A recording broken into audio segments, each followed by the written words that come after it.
এই প্ল্যাটফর্মটি তৈরি করছেন এবং এই সময়ে কেন, যখন আর কদিন পরে নির্বাচন? তো বাংলাদেশে যেই লেফট পলিটিক্স আছে তা প্রাইমারিলি হচ্ছে রেভলিউশনারি পলিটিক্স, গ্রহণযোগ্য প্রগতিশীল নির্বাচনী রাজনীতির প্ল্যাটফর্ম বা নির্বাচনী রাজনীতির দল নির্মাণ করা দরকার। খুবই কনভিন্সিং লাগে, খুবই সুশীল কথা বলেন, কিন্তু মানুষের কাছে তারা ঠিক পৌঁছাতে পারেন না। কর্মসূচির অভাব, মানে আমরা রাষ্ট্র ক্ষমতায় গেলে কি করব, তো শুনেছিলাম আমরা নতুন বন্দোবস্ত হবে, সেটি হলো না কেন? সেই শাহবাগ শাপলা বর্গের বায়নারির মধ্যে থেকে কিন্তু আওয়ামী লীগের পতন ঘটে নাই। যেই মুহূর্তে এই বর্গগুলো ডিজলভ করেছে, তারা হচ্ছে এখানে অতি দক্ষিণপন্থী যে শক্তিগুলি ছিল সেই শক্তিগুলির সাথে এক ধরনের প্রত্যক্ষ পরোক্ষ অ্যালায়েন্স তৈরি করলেন। গণ অভ্যুত্থানের পরে থেকে জামাতের সাথে এলিয়াজোটা শুরু হলো নাকি আগে থেকেই? এবং তাদের প্রত্যেকটি বাড়াবাড়িকে, প্রত্যেকটি বেআইনি কর্মকাণ্ডকে বিপ্লবের যুক্তি দিয়ে জাস্টিফাই করার চেষ্টা করলেন। আসলাম প্রথমেই আওয়ামী লীগকে বাদ দেওয়া হলো, এটি কি মানে আপনার ভাষায় যে অন্তর্ভুক্তিমূলক সেটির? তো আমি যদি বলি অভ্যুত্থানটাই ইললেজিটিমেট, এখানে কোনো অভ্যুত্থান হয় না, এখানে জঙ্গি আক্রমণ হয়েছে, এখানে এই হয়েছে, এখানে সেই হয়েছে, এখানে কোনো, এটা পুরোটাই দেশের বিরুদ্ধে ষড়যন্ত্র। সে যা বলছে বলুক, মানুষ তো আসলে অভ্যুত্থানের পক্ষে ছিল, তো মানুষকে কেন বর্জন করার সুযোগটা আপনারা দিলেন না? কেউ যখন রক্তাক্ত পদ্ধতিতে যায় তখন আসলে তার পরবর্তীতে তাকে রাজনীতি করতে দেওয়ার ক্ষেত্রে প্রেসিডেন্সটা কি, এটা আসলে আমরা একটু হিস্ট্রি খুঁজলেই দেখতে পাই। মানে এটা তো এমন না যে তারা একটা ভোটে হারছে। কেন আওয়ামী লীগকে নির্বাচনে অংশগ্রহণ করতে দেওয়া হলে সিভিল ওয়ার হতো? আওয়ামী লীগ খুঁজে খুঁজে কোথায় কোন সমন্বয়ক ছিল, সমন্বয়কদের বাসার ঠিকানা ডক্স করা, তাদেরকে যায় ওখানে খুন খারাপি করানো, এরকম বিভিন্ন রকম কার্যক্রম করতেছে নিষিদ্ধ অবস্থাতেই। এবং যিনি এই গণ অভ্যুত্থানের মাস্টার মাইন্ড খ্যাত, তিনিও সম্প্রতি বেশ ব্যর্থতার বিষয়টা স্বীকার করছেন যে নতুন বন্দোবস্ত করা যায় না, হ্যানকারিঙ্গা ত্যানকারিঙ্গা, অনেক সবগুলো বিশ্ববিদ্যালয় শিবিরের একদম ভূমিধস জয় জয়কার দেখা যাচ্ছে। যে আমরা পুরোটা সময় শিবিরকে গালিগালাজ করছি, শিবিরকে সমালোচনা করছি, শিবির এই খারাপ ওই খারাপ, শিবির ওই সময় আমাদের বিষয়ে কোনো কথাই বলে নাই। তারা ঘুরে ফিরে তারা কি করতে চায়, বেশিরভাগ ছাত্রলীগে কি শিবিরই ছিল? বলছে যে তখন। আপনাকে ধন্যবাদ আমাকে আমন্ত্রণ জানানোর জন্য। আপনাকেও ধন্যবাদ, আপনি সময় করে যুক্ত হচ্ছেন। শুরুতেই যে প্রশ্নটা করি যে আপনাকে শুভেচ্ছা জানাই, আপনারা নতুন একটি রাজনৈতিক প্ল্যাটফর্ম গড়ে তুলছেন, এবং সেটি নিয়ে একটু প্রশ্ন করতে চাই যে আপনাদের এটি মানে আপনি বলেছেন বিভিন্ন জায়গায়, তারপরে ছোট করে যদি বলেন কেন এই প্ল্যাটফর্মটি তৈরি করছেন এবং এই সময়ে কেন, যখন আর কদিন পরে নির্বাচন? আপনারা আসলে বিশেষ এই সময়ে করাবারও কোনো উদ্দেশ্য আছে কিনা? আপনারা কি চান? শেষের প্রশ্নটা দিয়ে আগে শুরু করি, সেটা হচ্ছে যে কেন এই সময় লঞ্চ করা হলো। আসলে আমাদের এটাকে লঞ্চ করার নানান রকম পরিকল্পনা এর আরো 2-3-4 মাস আগে থেকেই ছিল আসলে। মানে আমরা আমাদের মতো করে আসলে একটা প্ল্যাটফর্ম তৈরি করার জন্য প্রায় 1-1.5 বছর ধরেই নানান মানুষজন, নানান পরিসরের মানুষজন মুভ করছিলাম।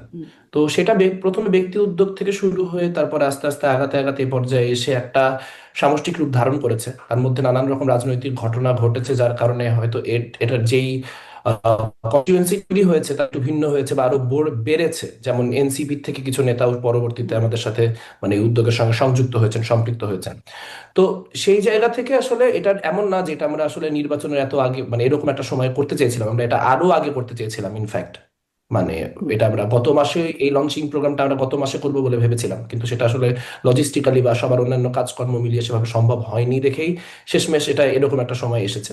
সো এটা এই পার্টিকুলার সময়ে করাটা যে খুব উদ্দেশ্যমূলক এরকম না, তবে আমার মনে হয়েছে যে আসলে এই সময়ে জিনিসটি হওয়ার মধ্য দিয়ে আসলে এক ধরনের একটা নতুন আশাবাদের সঞ্চার হয়েছে। যে জুলাইয়ের পরবর্তী সময়ে তো আসলে প্রচুর মানুষের একটা নতুন রাজনীতির এক্সপেকটেশন ছিল। তো মানুষ সেই এক্সপেকটেশনের জায়গা থেকে অনেক মানুষের আশা হয়তো আবার নতুন করে তৈরি হয়েছে যে না, নতুন কিছু হওয়ার যে আকাঙ্ক্ষা সেটা সম্পূর্ণ শেষ হয়ে যায়নি, নতুন কিছু করার এখনো অনেকে রয়েছে। জি।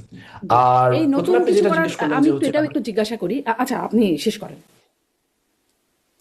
আর প্রথমে যে কথাটা বললেন আপনি যে হচ্ছে যে এইটা কেন এরকম সময় একটা প্ল্যাটফর্ম মনে হলো, এটা আমি দুটো দিকে ভাগ করে উত্তর দিতে চাই। একটা উত্তর হচ্ছে যে এইটার যে আইডিওলজিক্যাল অবস্থানটা, এটা কেন এলো, এই প্ল্যাটফর্মটা আমরা বারবার করে বলছি আমরা সামাজিক গণতন্ত্রের জন্য লড়াই করবো এবং আমরা যদি রাজনৈতিক দল তৈরি করি ইফ অ্যান্ড ওয়েন, তখন আমরা মূলত একটা ইলেকটোরাল পলিটিক্স এর জন্যই সেটাকে বিল্ড করবো, ইলেকটোরাল পলিটিক্স এর ভেসেল হিসেবেই সেটাকে মানে চিন্তা করবো। তো সেই জায়গা থেকে সামাজিক গণতন্ত্রের কথা বলা, এই জায়গা থেকে যে ধরেন বাংলাদেশে অনেক বামপন্থী রাজনৈতিক দল আছেন, সেই বামপন্থী রাজনৈতিক দলদের প্রায় অধিকাংশই এক ধরনের একটা কমিউনিস্ট আইডিওলজিক্যাল জায়গা থেকে তাদের যেই দার্শনিক ফ্রেমওয়ার্ক সেটা তৈরি। তো ধরেন ব্যক্তিগতভাবে আমি নিজেও সেই দার্শনিক ফ্রেমওয়ার্কেরই লোক, কিন্তু আমি যখন একটা রাজনৈতিক প্রজেক্ট বিল্ড করার চেষ্টা করছি তখন তো আসলে আমার এই নির্বাচনী রাজনীতি, নির্বাচনী বুর্জোয়া গণতন্ত্রের অংশ হই, তাহলে তো আমার মানে পুঁজিবাদের কাঠামের মধ্যে থেকেই মানুষজনকে সলিউশন অফার করতে হবে যদি আমি সেটা করতে চাই, যে আমি নির্বাচনী গণতন্ত্রেরই অংশ হব। তো বাংলাদেশে যেই লেফট পলিটিক্স আছে তা প্রাইমারিলি হচ্ছে রেভলিউশনারি পলিটিক্স, যে তারা একটা বিপ্লব করবে, সেই বিপ্লবের পরে অনেক কিছু অটোমেটিক্যালি ভালো অবস্থায় চলে যাবে এবং তখন মানুষের জনজীবনের পরিবর্তন ঘটবে। মিনওয়াইল তারা যা যা করে, তারা বলে যে তারা এগুলো শ্রেণী চেতনা বৃদ্ধির লক্ষ্যে বা অন্যান্য নানান কাজে করে। তো সেই জায়গা থেকে আমাদের কাছে মনে হচ্ছে যে বাংলাদেশে একটা ভায়াবল লেফট অপশন কি হতে পারে। কারণ বাংলাদেশের শ্রমজীবীদের মধ্যে ব্যাপক পরিমাণে বৈষম্য আছে, বাংলাদেশে নারী পুরুষ বৈষম্য আছে, বাংলাদেশে আপনার ধর্মীয় সংখ্যালঘু সংখ্যাগুরুর আপনার বৈষম্য আছে, জাতিগত বৈষম্য আছে। তো সেরকম একটা দেশে আসলে একটা মানে গ্রহণযোগ্য প্রগতিশীল নির্বাচনী রাজনীতির প্ল্যাটফর্ম বা নির্বাচনী রাজনীতির দল নির্মাণ করা দরকার। এখন দল তো আমরা রাতারাতি নির্মাণ করতে পারবো না, আমরা একটা প্ল্যাটফর্ম নির্মাণ করেছি, যে প্ল্যাটফর্মটা তৈরি করার মধ্য দিয়ে আমরা মানুষের কথা শুনতে চাই, আপনাদের মানুষের সাজেশন। উদ্দেশ্যটা মোটামুটি স্পষ্ট মেঘ মোল্লা। আপনারা কি তাহলে বাম ঘরানারই রাজনীতি করতে চান? মানে এই আপনি অবশ্য আমাকে এরকম একটা বাইনারিতেই কোয়েশ্চেনটা করবেন আপনার জায়গা থেকে, কিন্তু আমরা আসলে যে কারণে এটা অ্যাভয়েড করে যেতে চাই বা চেয়েছি বারবার করে, তার কারণ হচ্ছে যে বাংলাদেশে আসলে বামপন্থী এবং ডানপন্থী বলতে কি বোঝানো হয় তা আসলে বৈশ্বিক প্রেক্ষাপট থেকে একটু আলাদা। কিন্তু যদি আমরা বলছি সোশ্যাল ডেমোক্রেটিক, আমি যদি পিওরলি একাডেমিক্যাল জায়গা থেকে বলি, তাহলে সেটা অবশ্যই একটা মধ্য বামপন্থী রাজনীতিই বটে। আচ্ছা, কিন্তু এই যে বামপন্থী রাজনীতি, যারা আমাদের সাথে বিভিন্ন সময় কথা বলবার সুযোগ তো হয় নেতাদের সাথে, তাদের কথাগুলো খুবই কনভিন্সিং লাগে, খুবই সুশীল কথা বলেন, কিন্তু মানুষের কাছে তারা ঠিক পৌঁছাতে পারেন না। তাদের না ভোটের মাঠে খুব ভোট আছে, না তারা কোনো কর্মসূচি করলেও খুব বেশি মানুষকে দেখা যায় সেখানে। কেন? মানে এটা কি, আপনি যেহেতু সেই রাজনীতি করে আসছেন এবং এখনো সেরকম একটা রাজনীতির দর্শন আপনাদের আছে, মানে এই ধরেন শ্রেণী চেতনা, বুর্জোয়া, আপনাদের যে সোশ্যাল ডেমোক্রেটিক, মানে এই যে শব্দগুলো ব্যবহার করেন বা যে দর্শনগুলো বোঝাতে চান, সেগুলো কি মানুষ ঠিক বোঝে না? মানুষের মধ্যে আপনারা রিচ করতে পারেন না? আপনাদের কমিউনিকেশনে দুর্বলতা আছে কি আসলে? এটা একটু ভেঙে ভাবার দরকার আছে। যেমন 80 দশক পর্যন্ত কিন্তু এখানে বাংলাদেশে বামপন্থীদের একটা যথেষ্ট পরিমাণ রাজনৈতিক হোল্ড ছিল, এখন ডানপন্থীদের যে ধরনের একটা রাজনৈতিক হোল্ড বাংলাদেশের রাজনীতিতে আছে সেটা ছিল। আমার কাছে মনে হয় যে আসলে সোভিয়েত ইউনিয়ন পতন পরবর্তী যে সময় এবং বিশ্ব রাজনীতির যে অবস্থা, তাতে আসলে বাংলাদেশের বামপন্থী রাজনীতি সেই অর্থে কোনো রকম কোনো দিক মানে কোনো রকম দিক দিশাহীন ভাবে বেশ একটা বড় সময় কাটিয়েছে।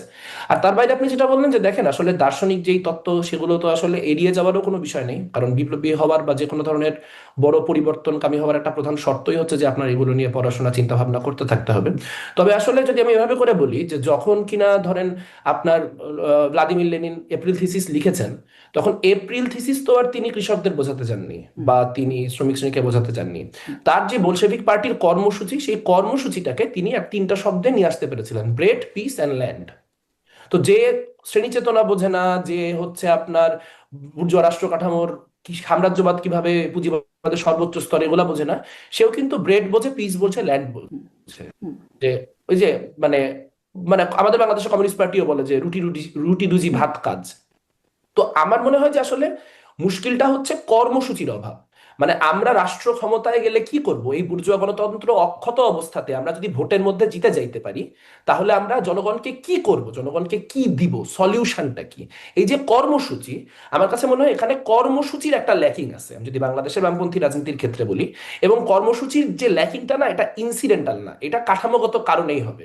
আমি আগের বার বলেছি, তাও যদি আমি একটু ভেঙে বলতে পারি, সেটা হচ্ছে যে ধরেন আপনি একটা বিপ্লব চান, আপনি চান যে এখানে একটা শ্রেণী কাঠামোর একটা সম্পূর্ণ পতন ঘটে, একটা নতুন ধরনের শ্রেণী সম্পর্ক তৈরি হোক, এবং সেটা ভায়োলেন্টলি হোক, নন ভায়োলেন্টলি হোক, যেভাবেই হোক না কেন, একটা অভ্যুত্থানের মধ্যে দিয়ে হোক। তারপরে আপনি সমাজ পুনর্গঠন করবেন, ফাইন। কিন্তু এইটা না ঘটা পর্যন্ত তাহলে রাজনীতির কাজটা কি? আমি যদি কালকে আমি যে ভোট চাইতে যাচ্ছি, আমার তো কালকে আমি যদি ভোটে জিতেও যাই, তাহলে তো আমার এই পুঁজিবাদী কাঠামোর এই সংবিধানের মধ্যে থেকে অপারেট করতে হবে। তাহলে সেই অপারেশনটা আমি কিভাবে করবো, আমি কি করলে মার্জিনালি আমার মানুষের জীবন মানটা ভালো হবে? যেমন আমি যদি একটা উদাহরণ দিই, আপনি যে দেশে আছেন, জোহরান মামদানিকে নিয়ে মাঝখানে বাংলাদেশে অনেক আলোচনা হয়েছে। তো জোহরান মামদানি যা করছেন তা কিন্তু আসলে এমন কোনো মানে শ্রেণী সম্পর্ককে অল্টার করে ফেলছেন এমন না। তিনি নিউ ইয়র্কের যেই করের হার, সেটাকে নিউ জার্সির করের হারের সমান করছেন। কিন্তু সেটার মধ্য দিয়ে তিনি যাচ্ছেন এমন একটা মানে একদম ফান্ডামেন্টাল জীবনমান বদলাই দিতে পারে এমন একটা জিনিস, যে আপনি ওইখানকার যেই ট্রান্সপোর্টেশন সার্ভিস, সেই ট্রান্সপোর্টেশন সার্ভিস ফ্রি করে দিলেন, বা আপনি সেখানে ইউনিভার্সাল মানে আপনার জি, চাইল্ড কেয়ারের ব্যবস্থা করলেন। বুঝছি সো মেঘমুল্লার আমাদের বসু, এখানে মানে যদি ধরেন আসলে আপনি যে বলছেন যে, আলোচনাগুলো অনেক বেশি, আমি যদি একটু শেষ করতে পারি পয়েন্টটা, যে আচ্ছা, আমরা আমরা যেখানে ডিফারেন্ট হব বা হতে চাই, সেটা হচ্ছে আমি যখন মানুষের কাছে যাব, আমি তার বাড়ি ভাড়া নিয়ে কথা বলবো, আমি কেন তার গ্যাসের এই অবস্থা এটা নিয়ে কথা বলবো, আমি জিততে পারলে কেন সেগুলো ডিফারেন্ট হবে এই কাঠামোর মধ্যেই, সেই আলোচনাটা তার সাথে করব। আর একটা জিনিস হচ্ছে ভাষা। ভাষা যেমন, ভাষা তো আপনি বলবেন আমি শুনবো, আমি বলবো আপনি শুনবেন, তার মধ্য দিয়ে ভাষা। তো আমরা যদি আসলে জনগণের কাছ থেকে ক্রমাগত শুনতে পারি, তাহলে ওই একই বৈষম্যের কথাগুলা তারা কোন ভাষায় বলেন সেটাও আমাদের বোঝাপড়া তৈরি হবে। তার মধ্য দিয়ে আমাদের যেই ভাষা, ভাষাগত জায়গাটা, সেটা আশা করি ট্রেডিশনাল বামপন্থীদের থেকে একটু ডিফারেন্ট হবে। তবে এখানে একটা কথা ছোট্ট বলে রাখা দরকার, যে তাদের প্রতি কিন্তু আমাদের কোনো অশ্রদ্ধা নেই। এমন না যে তাদের, মানে তাদের যে ত্যাগ তিতিক্ষা সংগ্রাম সবটাকে আমরা সম্মান করি, কিন্তু আমরা একটা নতুন প্রজন্ম, আমাদের কাছে আমাদের এই বৈশ্বিক বোঝাপড়া, আমাদের কাছে মনে হচ্ছে যে আমাদের নতুন উদ্যমে কিছু একটা করা উচিত। নিশ্চয়ই, মানে ভাষা তো আসলে আমি এটাই জিজ্ঞাসা করছিলাম যে কমিউনিকেশনে কোনো গ্যাপ থাকে কিনা, আপনাদের কথা বলা ওদের কথা বলা বা বোঝা, সেটা একটা গ্যাপ থাকে কিনা। আপনি মোটামুটি বললেন। এই যে আপনি সলিউশনের কথা বলছেন, যে আপনি সলিউশনের রাজনীতিটাই করবেন বা মানুষের কাছে সেই বার্তাটা দেবেন। সম্প্রতি দেশে ফিরেই তারেক রহমান, বিএনপির বর্তমান চেয়ারপারসন, তিনি বলেছেন আই হ্যাভ আ প্ল্যান, এবং তার প্ল্যানের মধ্যে অনেক কিছু আছে, মানে সেই সলিউশনগুলো আছে। আপনার কাছে মানে সেটিকে কেমন মনে হয়? তিনি তো সলিউশন নিয়ে আসলেন নাকি? 31 দফার যে পরিকল্পনা, সেটা অনেক ক্ষেত্রে অনেক, মানে তার অনেকগুলো ভালো ভালো দিক আছে। ফ্যামিলি কার্ডের মতো বিষয়গুলি বা নানান রকম ওয়েলফেয়ার প্রোগ্রাম আছে, যেগুলো বাংলাদেশের মতো দরিদ্র দেশে অত্যন্ত প্রয়োজনীয়। তবে আসলে এটা নানান রকম কাঠামোগত সীমাবদ্ধতা রয়েছে, এবং এই কাঠামোগত সীমাবদ্ধতার একটা বড় কারণ হচ্ছে যে পলিটিক্যাল পার্টিটা শেষমেশ বড় বিজনেসের ফান্ডিংয়েই চলে। তো বড় বিজনেসম্যানদের এক ধরনের ইনফ্লুয়েন্স সেখানে থাকে। আপনাদের তো সেই ফান্ডিং জায়গা আছে? থেকে, আপনাদের কোনো ফান্ডিং আছে? না আমাদের এখন পর্যন্ত ইনফ্যাক্ট তেমন কোনো, মানে পাবলিক ফান্ডিং এর বাদে কোনো ফান্ডিং নেই আমাদের। মানে যারা দীর্ঘদিন এই ধরনের রাজনীতি পক্ষে কথা বলেছেন বা এরকম একটা রাজনীতি দেখতে চেয়েছেন, তাদের অনেকে আমাদের ব্যক্তিগত শুভানুধ্যায়ী, তাদেরকেই বলা হয়েছে। এবং তারা তাদের মতো করে খুবই পাবলিক, মানে একেবারে 2, 4, 5 হাজার 10,000 টাকার ফান্ডিং যেগুলো, সেগুলো আছে। তবে আমরা আসলে আমাদের ফান্ডিংটা পাবলিক ফান্ডিং এ করতে চাই, মানে কোনো বড় কর্পোরেশনের টাকা নিয়ে রাজনীতি করবো না। বড় কর্পোরেশনের আচ্ছা, টাকা নিয়ে রাজনীতি করলে বড় কর্পোরেশনকে শেষমেশ সার্ভিস দিতেই হয়। আপনি বলছিলেন যে গণ আর যেটা অভ্যুত্থান বা বলছেন, বিপ্লবের অনেকগুলো পরে। ভালো জিনিস রয়েছে, কিন্তু অনেকগুলো সীমাবদ্ধতা ও কাঠামোগত সীমাবদ্ধতাও রয়েছে। তবে এটা ভালো যে তুমি এখানে একটা পলিসি অফার করছেন, অন্তত পক্ষে আলোচনা একটা পলিসি নিয়ে হচ্ছে।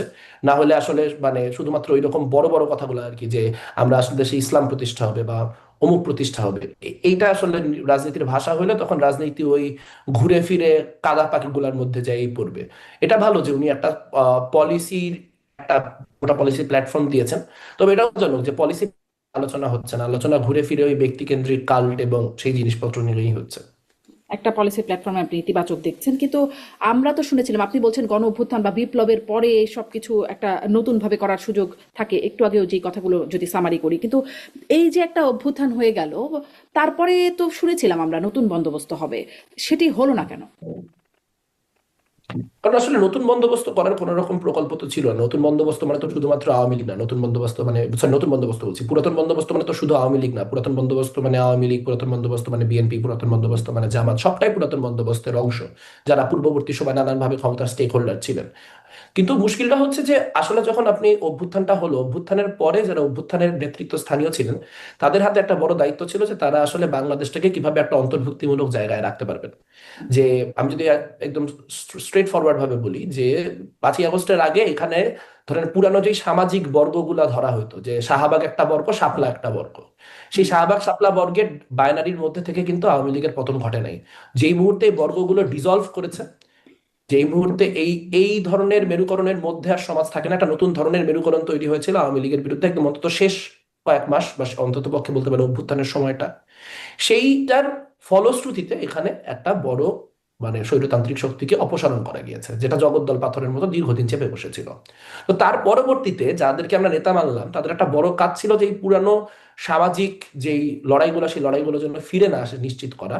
সেখানে তারা করলেন কি, তারা হচ্ছে এখানে অতি দক্ষিণপন্থী যে শক্তিগুলি ছিল, সেই শক্তিগুলির সাথে এক ধরনের প্রত্যক্ষ পরোক্ষ অ্যালায়েন্স তৈরি করলেন, এবং তাদের প্রত্যেকটি বাড়াবাড়িকে, প্রত্যেকটি বেআইনি কর্মকাণ্ডকে বিপ্লবের যুক্তি দিয়ে জাস্টিফাই করার চেষ্টা করলেন। এবং যেই শক্তিগুলো আওয়ামী লীগের বিপক্ষে অবস্থান করেছিল, তাদের মধ্যে যখনই কোনো প্রগতিশীলতার কারণে তাদেরকে কোনো জায়গা থেকে সরানোর বন্দোবস্ত করা হলো, যেমন আপনারা জানেন যে শিক্ষা যে আপনার যে পাঠ্যপুস্তকের যেই কমিটিটা ছিল, যে কমিটিতে সামিনা লুৎফা সহ মানুষজন ছিলেন, সামিনা লুৎফার একমাত্র অপরাধ ছিল তিনি বলেছিলেন যে এলজিবিটি কেউ আইয়ে যদি হন কেউ, তিনিও মানুষ। মানে কোনো সুস্থ স্বাভাবিক মানুষ এই কথার সাথে মনে হয় না দ্বিমত করতে পারেন যে তিনিও মানুষ। এখন তার বিষয়ে আপনার ওপিনিয়ন ভালো মন্দ নানান কিছু হতে পারে, সেই আলোচনায় আমি যাচ্ছি না, কিন্তু তিনি মানুষ, এটা তো বেসিক কথা। মানে এটা যে কোনো পলিটিক্সে এটুকু যে মানতে না পারে সেটা ভিত্তিতে কোনো একটা, তার বিরুদ্ধে এক ধরনের একটা উস্কানি তৈরি করে তাকে কমিটি থেকে বের করা হলো, তখন আমরা দেখলাম না যে ইউটিএন এর যে টিচাররা দীর্ঘদিন আসলে অভ্যুত্থানের সময় এই সমন্বয়কারীদের প্রোটেকশনের কাজ করেছেন, তাদের হয়ে ডিফেন্ড করার কোনো ক্যাপাসিটি আমরা সমন্বয়কদের মধ্যে দেখলাম না। এবং একইভাবে আমরা দেখলাম যে জামাতের সাথে তাদের যে ধরনের লিয়াজও শুরু থেকেই তৈরি হলো, সেটা বাড়তে বাড়তে গোপন হইতে হইতে এখন প্রকাশ্য হয়ে উঠলো। হুম। কিন্তু আমরা মোট কথা যদি আমি সামারি করে কিন্তু বলি, আমি তাহলে একটা আসলে ছোট্ট এখানে প্রশ্ন করি দক্ষিণপন্থী যে এটা কি শক্তিগুলি শুরু থেকে আমি একটু প্রশ্নটা এটা করি, এটা কি গণ অভ্যুত্থানের পরে থেকে জামাতের সাথে এই লিয়াজোটা শুরু হলো নাকি আগে থেকেই আসলে লিয়াজোটা ছিল? আসলে আগে থেকে কার সাথে আসলে সমন্বয়কারীদের কতখানি লিয়াজও ছিল সেটা তো আসলে আমার পক্ষে জাস্টিফাইবলি বলা সম্ভব না, মানে আমি আন্দাজ করতে পারি পুরোটাই। কারণ যেটা হতো সব অভ্যুত্থানের আগে, সেটা হচ্ছে অভ্যুত্থানকারী যেই মানে যারা ওইখানে সমন্বয়কের রোল প্লে করছিলেন, সকল পক্ষের সাথে তাদের মতো করে যোগাযোগ রাখতেন। এবার ছাত্র দলের সাথে তাদের কি যোগাযোগ হয়েছে সেটা আমরা তাদের কাছ থেকে জানতে পারতাম না, সেটা ছাত্র দলের সাথে আমাদের যোগাযোগ হলে আমরা জানতে পারতাম যে আচ্ছা, যে তাদের সাথে এই যোগাযোগ হয়েছে। এখন যেহেতু শিবিরের সাথে তখন আমাদের কোনো যোগাযোগ ছিল না, এখনো আমাদের কোনো যোগাযোগ নাই, কাজে আদতে শিবিরের সাথে তাদের কতখানি যোগাযোগ ছিল সেটা ক্রস ম্যাচ করে বলার সাধ্য আমার নেই। তো আমি আমার আন্দাজ থেকে যেটা বুঝি সেটা হচ্ছে যে জামাতের লজিস্টিক্যাল যে ধরনের নানান রকম সাপোর্ট, সেই নানান রকম সাপোর্ট তারা অভ্যুত্থানের আগেও দিয়েছে, এটা it's not a matter of secret. কিন্তু পরবর্তীকালে এক ধরনের একটা আইডিওলজিক্যাল আন্ডারস্ট্যান্ডিং যেটা হয়েছে, সেটা আসলে কতখানি হয়েছে, কোন মাত্রায় হয়েছে, সেটা এখন এসে খুবই স্পষ্ট প্রকাশ্য। কিন্তু আমরা কিন্তু আপনারা দেখবেন যে এনসিপি ফর্ম করার কয়েক মাসের পর থেকে এটার যে রাইট উইং টেন্ডেন্সি গুলা, সেগুলো নিয়ে বারবার করে সমালোচনা করছিলাম। তার কারণ আমাদের যে ভয়ের জায়গা ছিল সেটা হচ্ছে যে যদি আসলে এখানে দক্ষিণপন্থীদের যে কোনো রকম মামাবাড়ির আবদার, মানে মাজার ভাঙতে হবে, এটা তো একটা মামাবাড়ির আবদার, এটা তো কোনো মানে এটা তো কোনো গণতান্ত্রিক রাষ্ট্র কেউ মানে এটা যে বলে সে সে নিজেই ফ্যাসিস্ট, তার সাথে আবার অ্যান্টি ফ্যাসিস্ট কোয়ালিশন কি। তো এরকম ডানপন্থীদের বিভিন্ন রকম ফ্যাসিস্ট টেন্ডেন্সিকে আসলে যেভাবে করে আপনার মোকাবেলা করা দরকার ছিল, সেই মোকাবেলাটা করতে যেহেতু তারা শুরুতেই ব্যর্থ হয়েছে, এবং একই সঙ্গে যেরকম নানান রকম ট্রেডিশনাল এখানে মানে দুর্নীতিগ্রস্ততা, স্বজনপ্রীতি সহ যে ধরনের ট্রেডিশনাল সংকটগুলি বাংলাদেশের রাজনীতিতে আছেন, সেগুলা থেকে তারা যেহেতু নিজেদেরকে পৃথক করতে একেবারেই ব্যর্থ হয়েছে। সো ঘুরে ফিরে আওয়ামী রাজনীতিটা ওই ঘুরে ফিরে মানে এখন বিএনপি ভার্সেস জামাত দেখা যাচ্ছে। কোনোভাবে যদি কখনো আওয়ামী লীগের মানে আওয়ামী লীগকে রাজনীতিতে ফিরতে দেওয়া হয়, তখন এই Awami League versus BNP versus Jamaat ওই রকমই দেখাবে। ফলে জি। নতুন কোনো মেরুকরণ কিন্তু অভ্যুত্থান এখন পর্যন্ত তৈরি করতে পারে নাই, যেটা অভ্যুত্থানের যে শহীদ তাদের রক্তের সাথে এক ধরনের বেইমানিই বটে। জি, আপনার প্রশ্ন, আপনার কথা থেকে আসলে অনেকগুলো প্রশ্ন যাচ্ছে, একটা একটা করে আসি। যে আপনি বলছিলেন যে অভ্যুত্থানের পরে যেটি কাজ ছিল একটা অন্তর্ভুক্তিমূলক ব্যবস্থা আনতে পারার একটা দরকার ছিল। সেই মূলক ব্যবস্থা বলতে আসলে আপনি কি বোঝাচ্ছেন? মানে আসার পরেই আমরা তো দেখলাম প্রথমেই আওয়ামী লীগকে বাদ দেওয়া হলো, এটা কি মানে আপনার ভাষায় যে অন্তর্ভুক্তিমূলক সেটির ভায়োলেশন ঘটলো নাকি এটাই ঠিক আছে? এখন এটা তো একটা পলিটিক্যাল ক্রাইসিস এই জায়গা থেকে যে আওয়ামী লীগ তো এখনো 24-এর অভ্যুত্থানকে কন্টিনিউয়াসলি সন্ত্রাসী আক্রমণ বলে যাচ্ছে। সো আসলে এটা কোনো অভ্যুত্থান কি এটা অ্যালাউ করে যে আমি যদি কোনো একটা রেজিম, সেই রেজিমটা ফল করতে বাধ্য হলো আমার অ্যাকশনের কারণে, তারপর সে চলে যাওয়ার পরও সে বলতেছে যে আমার অ্যাকশন ইললেজিটিমেট ছিল, এবং সে এটাকে জঙ্গি আক্রমণ বা এক ধরনের বিদেশি তৎপরতা ইত্যাদি ইত্যাদি হিসেবে ট্রিট করবে। এখন এই অবস্থায় আসলে আওয়ামী লীগকে বাংলাদেশের পলিটিক্সে ইন্টিগ্রেট করার সিস্টেম কি? মানে আমি আপনাকে আমি আপনার শো দেখেছি, আমি আপনার ওপিনিয়ন বা আপনার শোতে অন্য গেস্টদের ওপিনিয়নও শুনেছি এই বিষয়ে। মানে আমি এই জন্য আসলে এটার উত্তর না দিয়ে আমি এটার একটা এই কোয়েশ্চেনটা করতে চাই আর কি, যে যদি আমি ধরি যে মানে আমি যদি ধরেন আমি প্রধান উপদেষ্টা, আমি চাচ্ছি যে আওয়ামী লীগ রাজনীতিতে ফিরে আসুক, আওয়ামী লীগ বাংলাদেশের একটা সার্টেন পার্সেন্টেজ মানুষের যেই ভোট বা সার্টেন পার্সেন্টেজ মানুষের সাপোর্ট আওয়ামী লীগের আছে, সো আওয়ামী লীগকে না বাদ দিয়ে আসলে পুরাপুরি গণতান্ত্রিক একটা কাঠামো সম্ভব না। এখন তাহলে আমার আনার সিস্টেমটা কি? মানে যে অভ্যুত্থানটার উপর বেস করে আমি দাঁড়ায় আছি, যে অভ্যুত্থানটা আমাকে এই লেজিটিমেসি দিল যে আমি সরকার হয়ে আওয়ামী লীগকে রাখতে বা আনতে পারতেছি, তো আমি যদি বলি অভ্যুত্থানটাই ইললেজিটিমেট, এখানে কোনো অভ্যুত্থান হয় না, এখানে জঙ্গি আক্রমণ হয়েছে, এখানে এই হয়েছে, এখানে সেই হয়েছে, এখানে কোনো, এটা পুরোটাই দেশের বিরুদ্ধে ষড়যন্ত্র, তাহলে তো আসলে তাহলে তো আবার ওই অভ্যুত্থানের যেই অবস্থান সেখানে যায় পৌঁছাইতে হবে আর কি, তখন তো আবার একটা সিভিল ওয়ার পরিস্থিতি সৃষ্টি হবে। কারণ সে তো কিন্তু এখন পর্যন্ত প্রশ্নটা এই এটা না যে আসলে আপনারা মানে জয়ী পক্ষই কি আনা বা বাদ দেওয়ার অথরিটি রাখে, তখন কি আসলে জনগণের হাত থেকে এই অথরিটিটা চলে যায়, যারা অভ্যুত্থানে জয়ী হয় তাদের কাছে আসে? কারণ আমার মনে আছে ডক্টর মোহাম্মদ ইউনূস তিনি আন্তর্জাতিক একটা গণমাধ্যমের সাক্ষাৎকারে বলেছিলেন আওয়ামী লীগকে নিষিদ্ধ করবার বা এরকম কোনো পরিকল্পনা এই সরকারের নাই। তারপরে মানে হঠাৎ করে হাসনাত আবদুল্লাহ গিয়ে যমুনা ঘেরাও টেরাও করলেন, বা সাথে সাথে হয়ে গেল আর কি। একরকম তথাকথিত চাপ বলেই তখন অনেকে বলছিলেন যে একটা চাপে পড়ে সরকার এটা করতে বাধ্য হলো, যেখানে সরকার বলেছিল তাদের কোনো পরিকল্পনা নাই। তো আসলে ওটাই আমার প্রশ্ন ছিল যে অ্যালাউ মানে তারা বাদ হয়ে তাদেরকে সরকার পতন করানো হয়েছে কিন্তু তারা রাজনীতি করতে পারছেন না, এই সিদ্ধান্তটা কি জয়ীদের নেওয়ার কথা?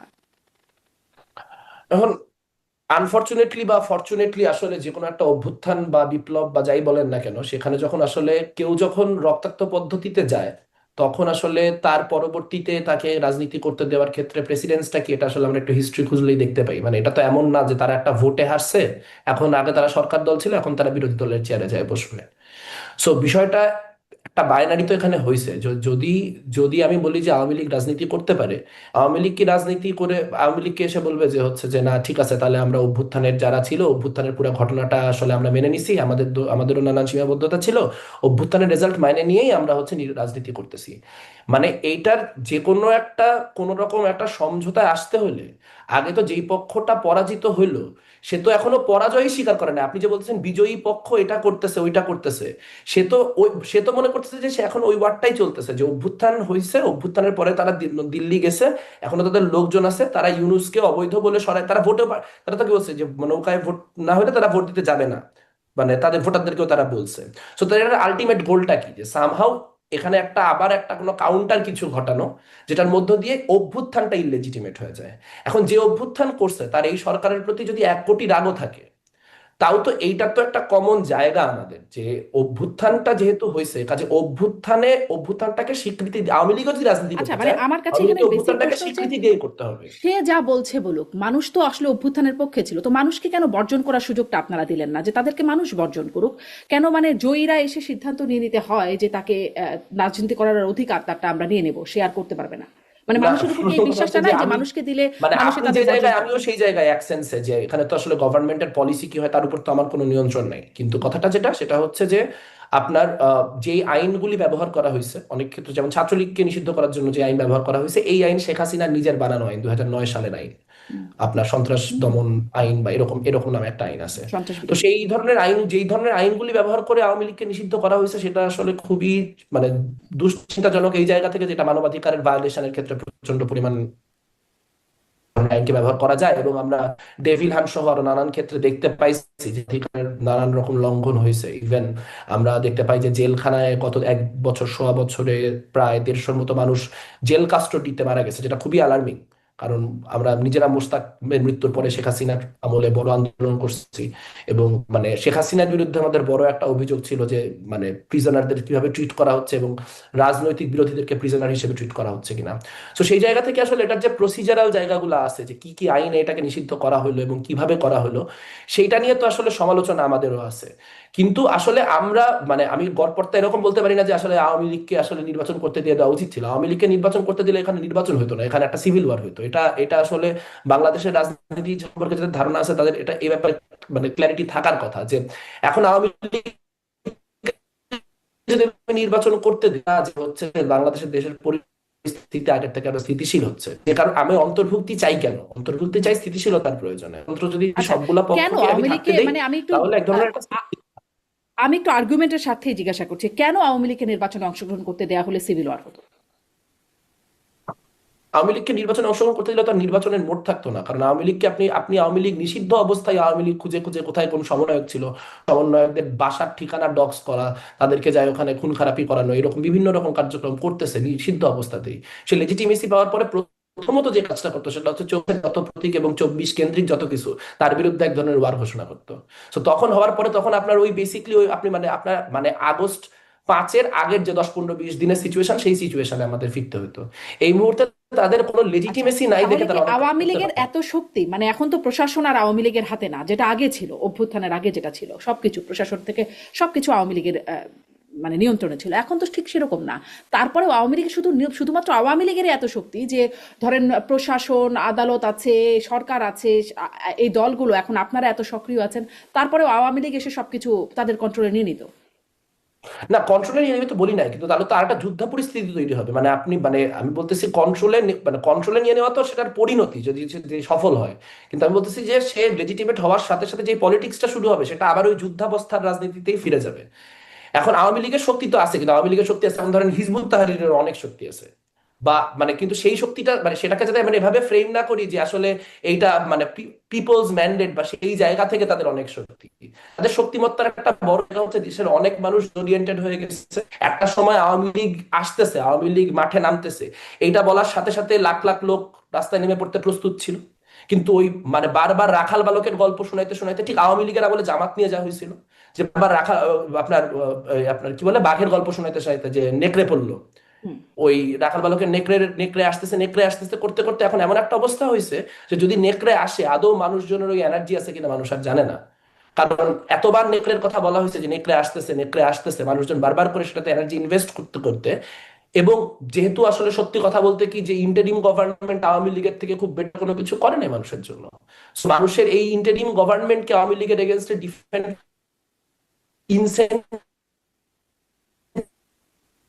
সমস্ত টাইপের একটা সরকারের ভাইব নিয়ে ছিল সবাই একরকম। আমি তো বিরোধী পক্ষ, আমিও বাইরের দেশের ইন্টারভিউতে যাই সরকারকে ডিফেন্ড করে মানে সরকার হওয়ার আগে অভ্যুত্থানকে ডিফেন্ড করে আসছি। সো সেই যে অভ্যুত্থানের শক্তিটা ছিল সেই অভ্যুত্থানের শক্তিটা তো এখন নাই। এই মুহূর্তে যদি আওয়ামী লীগ আসে বা আওয়ামী লীগ আসলে এটা তো লিগালিটির ইয়েতে ঠেকবে না, যদি হচ্ছে আসলে পলিটিক্যাল উইল তৈরি হয় সেই মাত্রায়, তখন তখন আওয়ামী লীগকে স্পেস সরকারের হোক বা তখন যারা সরকার হোক তাদের দিতেই হবে। কিন্তু আমি বলতেছি যদি আপনি এই মুহূর্তে নির্বাচনে অংশগ্রহণের প্রশ্নে বলেন, আমি জানি না আপনি আমাকে প্রেসিডেন্স দেখাইতে পারেন যে কোথায় অভ্যুত্থানের ঠিক পরবর্তী নির্বাচনে অভ্যুত্থানে যারা রক্তাক্তভাবে পতিত হইলো তাদেরকে ঠিক এক্সাক্ট তার 1.5 বছরের পরের ইলেকশনে জায়গা দেওয়া হয়েছে। প্রেসিডেন্স থাকতে পারে, আমি রেটোরিক্যাল প্রশ্ন করি নাই, হুম। মানে আমার আচ্ছা। জানা নেই এরকম কোনো জি, ইয়ে। জি, ঠিক আছে, আমি আপনার অবস্থানটা স্পষ্ট হলাম। এবার একটু আসি, আপনি যে নতুন বন্দোবস্তের কথা আমরা দেখলাম, মাহফুজ আলম যিনি এই গণ অভ্যুত্থানের মাস্টার মাইন্ড খ্যাত, তিনিও সম্প্রতি বেশ ব্যর্থতার বিষয়টা স্বীকার করছেন যে নতুন বন্দোবস্ত করা যায় না, হ্যানকারিঙ্গা ত্যানকারিঙ্গা অনেক বলা হয়েছে, কিন্তু আসলে কাজের কাজ করা হয় না, মানুষের আস্থাহীনতা, মানুষের হতাশা তিনি দেখতে পাচ্ছেন। আহ, তিনিও বলছেন যে নতুন কিছু করার চেষ্টা করার ব্যাপারে। তো আপনারাও এখন নতুন কিছু করার চেষ্টার ব্যাপারে আছেন, তার সাথে কি কোনো যোগাযোগ হয়েছে? তাকে অ্যাপ্রোচ করেছেন বা তিনি অ্যাপ্রোচ করেছেন? না, তাকে আমরা হচ্ছে আমাদের যে নতুন প্ল্যাটফর্ম সেই নতুন প্ল্যাটফর্মের কার্ড দিতে গেছিলাম, তখন কিছু আলাপ আলোচনা আমার সাথে হয়েছে। বা তিনি নিজেও আসলে অনেক কিছু মানে অনেক দ্রুত, উনি তো আমার সমবয়সী, উনি নিজেও মানে একদম সরকারের ভিতরে থেকে অনেক কিছু করে অনেক রকম রিয়েলাইজেশন বা সেলফ রিফ্লেকশন করতেছেন। তো উনি ওই সেলফ রিফ্লেকশন প্রসেসের মধ্যে আছেন যে কি কি ঠিক করলাম, কি কি ভুল করলাম, কি করতে পারতাম, ইত্যাদি ইত্যাদি।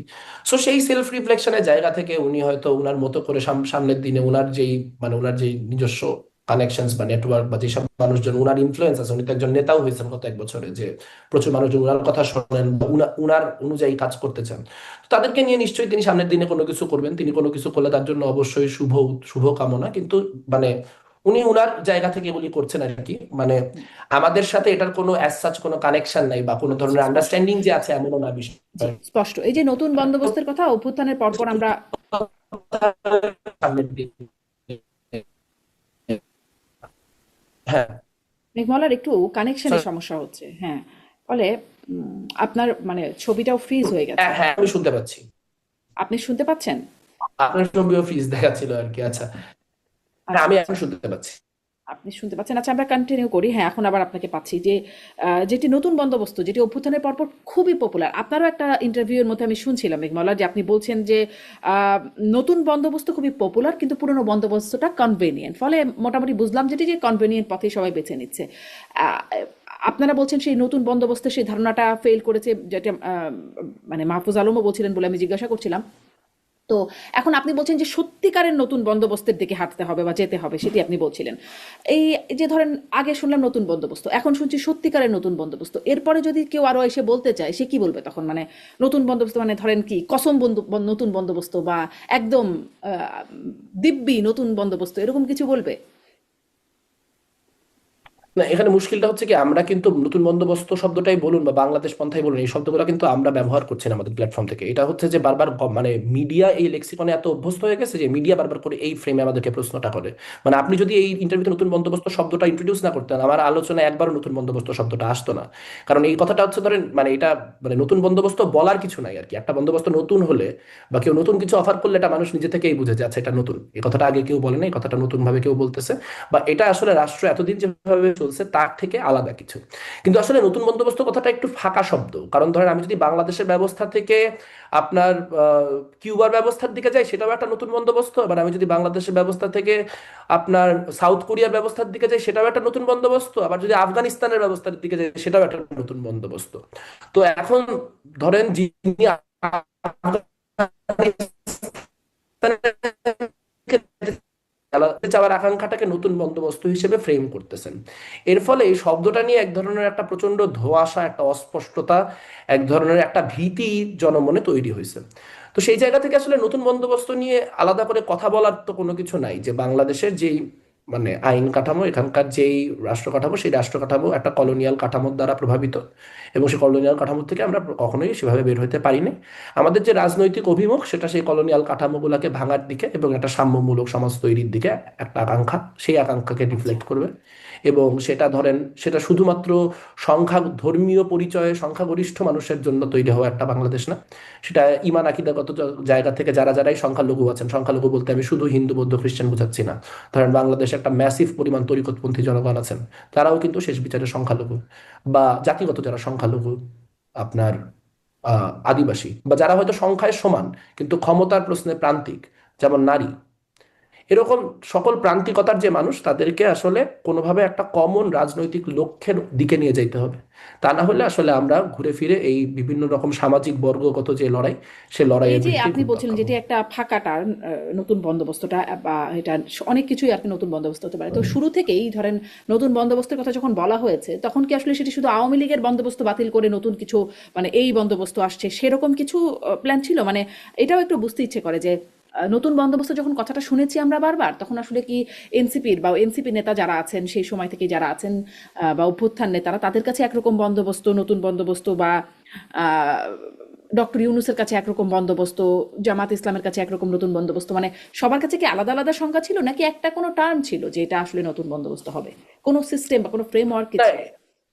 মানে এটা আসলে আসলে একটা এমটি সিগনিফায়ারই ছিল সব সময়, মানে এই কথাটা দিয়ে আসলে কোন রকম, মানে হয়তো যখন টানটা প্রথম তৈরি হয়েছিল সেটা জন আকাঙ্ক্ষাকে প্রতিফলন করার জন্য একটা শব্দ হিসেবেই জিনিসটা এসেছিল। যখন আমরা দেখতাম যে অভ্যুত্থানের আগে নানান জায়গায় দেয়াল টেয়ালে লেখা no Awami League, no BNP, no Jamaat, Chhatra League, Chhatra Dal, Chhatra Shibir চাই না, পুরানো কোনো কিছু চাই না, এই ধরনের একটা আকাঙ্ক্ষা তো আসলে স্পেশালি তরুণদের মনে ভয়াবহভাবেই ছিল, যে আমাদের যে কনভেনশনাল পলিটিক্স আমরা এতদিন দেখছি এটা আমরা চাই না, আমরা এর বাইরে কিছু একটা চাই। তো সেইটার রিফ্লেকশন হিসেবেই হয়তো শুরুতে এটা আসছিল। কিন্তু নতুন বন্দোবস্ত বলতে আসলে কি বোঝানো হবে বা কি হলে আমাদের আসলে সবার কাঙ্ক্ষিত একটা নতুন বন্দোবস্ত হবে, সেইটা কিন্তু আসলে কেউই খুব একটা ভালো আর্টিকুলেট করতে পারেন নাই, পাঁচটার পরেও পারেন নাই। আমি যে একদম পিওরলি তাত্ত্বিক অর্থেও বলি, কি কি ঘটলে সেটা হবে তার কোনো ইয়ে ছিল না। এখন মাহফুজ আলম হয়তো মাহফুজ আলমের মতো করে প্রথম কিছুদিন চেষ্টা করেছেন করতে, কিন্তু সরকারের লোক হয়ে গেছেন, তো সরকারের লোক হয়ে গেলে তো আসলে আমি যখন দেখবো যে আপনি মুখে বলতেছেন, যেমন আমি ওনাকে একাধিক ফেসবুক স্ট্যাটাসে গালাগালি করছি, যে হচ্ছে মানে গালাগালি না, ঠিক সমালোচনা করছি, যে উনি মানে একদিকে বলতেছেন যে এখানে একটা আমরা একটা সিভিলাইজেশন, দুইটা সিভিলাইজেশনের মাঝখানের একটা সিভিলাইজেশন, আমরা একটা সিভিলাইজেশনাল মেল্টিং পট ইত্যাদি ইত্যাদি, কিন্তু আবার দেখা যাচ্ছে যে একই সময় মাজার ভাঙতেছে, তো তখন তো মানে থিওরিটিশিয়ান হিসেবে তো আসলে সরকারি লোক থাকাটা খুব ডিফিকাল্ট। সো ওটা থিওরিটিক্যাল কাজকর্ম খুব বেশি হয় না, আর প্র্যাকটিক্যালি নতুন বন্দোবস্ত বলে যত ধরনের খারাপ কাজ আছে সবকিছু করা হয়েছে জি, টেকনোলজি করার স্পষ্ট। জন্য। মানে নতুন বন্দোবস্ত ফাঁকা বলে এই বিষয়টা আপনি স্পষ্ট করলেন। আপনি বলছেন হ্যাঁ, তরুণদের মনে নতুন কিছুর প্রত্যাশা ছিল, মানে পুরনো যেগুলো দল ছিল সেগুলোর বাইরে কিছু। আসলে তরুণদের মনে এখন কি অবস্থা? কারণ বিশ্ববিদ্যালয়ের সংসদ নির্বাচনগুলো যদি তরুণদের মন বোঝার একটা জায়গা হয়ে থাকে, সেখানে আমরা সবগুলো বিশ্ববিদ্যালয়ে শিবিরের একদম ভূমিধস জয় জয়কার দেখা যাচ্ছে। এই অবস্থার কারণ কি? মানে একটা বড় তরুণদের মন জায়গা কি এখন হচ্ছে যে, এই পন্থী? জি। না আপনি যদি ভোটের মানে ভোটের ডেমোগ্রাফিকের ভাগগুলি দেখেন, মানে ডেমোগ্রাফিক বলছি, ভোটের মানে কালেকটিভ ডিভিশনগুলি দেখেন, যে যদি আমি ঢাকা ইউনিভার্সিটির ক্ষেত্রে বলি, যে 30,000 শিক্ষার্থী, 32,000 শিক্ষার্থী ওনাদের হিসাব মতে, সেটা সেটা নিয়ে আমরা তো সবসময় কন্টেস্ট করছি যে নির্বাচনের সুষ্ঠুতা নিয়ে, বাট 32,000 শিক্ষার্থী ভোট দিচ্ছেন ওনাদের হিসাবে, তার হিসাবে গড়ে 9-10 হাজার শিক্ষার্থী শিবিরকে ভোট দিচ্ছেন। সো তার মানে আসলে শিবিরের সর্বোচ্চ ভালো সময়ও কিন্তু আসলে এটা এমন না যে এটা মেজরিটি ওপিনিয়নকে রিফ্লেক্ট করে, কিন্তু অ্যান্টি শিবির যে ভোট, সেই ভোটটা অনেকগুলো নানান রকম পক্ষে বিভাজিত দেখে ভূমিধ্বস ভাব বিজয়টাকে ভূমিধ্বস হিসেবে দেখা যাচ্ছে। আপনি যদি দেখেন ন্যাশনাল ইলেকশনে কিন্তু 30% ভোট পাইলে শিবির দেখা যাবে মোট আসনের কি বলবো 20-25%ও পাবে না হয়তো শেষ বিচারে, যদি তার এরকম এরকম 30% অফ দ্য কনস্টিটুয়েন্সি তাকে ভোট দেয়। কিন্তু ছাত্র সংসদের ডাইনামিকটা আলাদা। সো আমি বলতে পারি যে এটার একটা প্লুরালিটি জামাতের,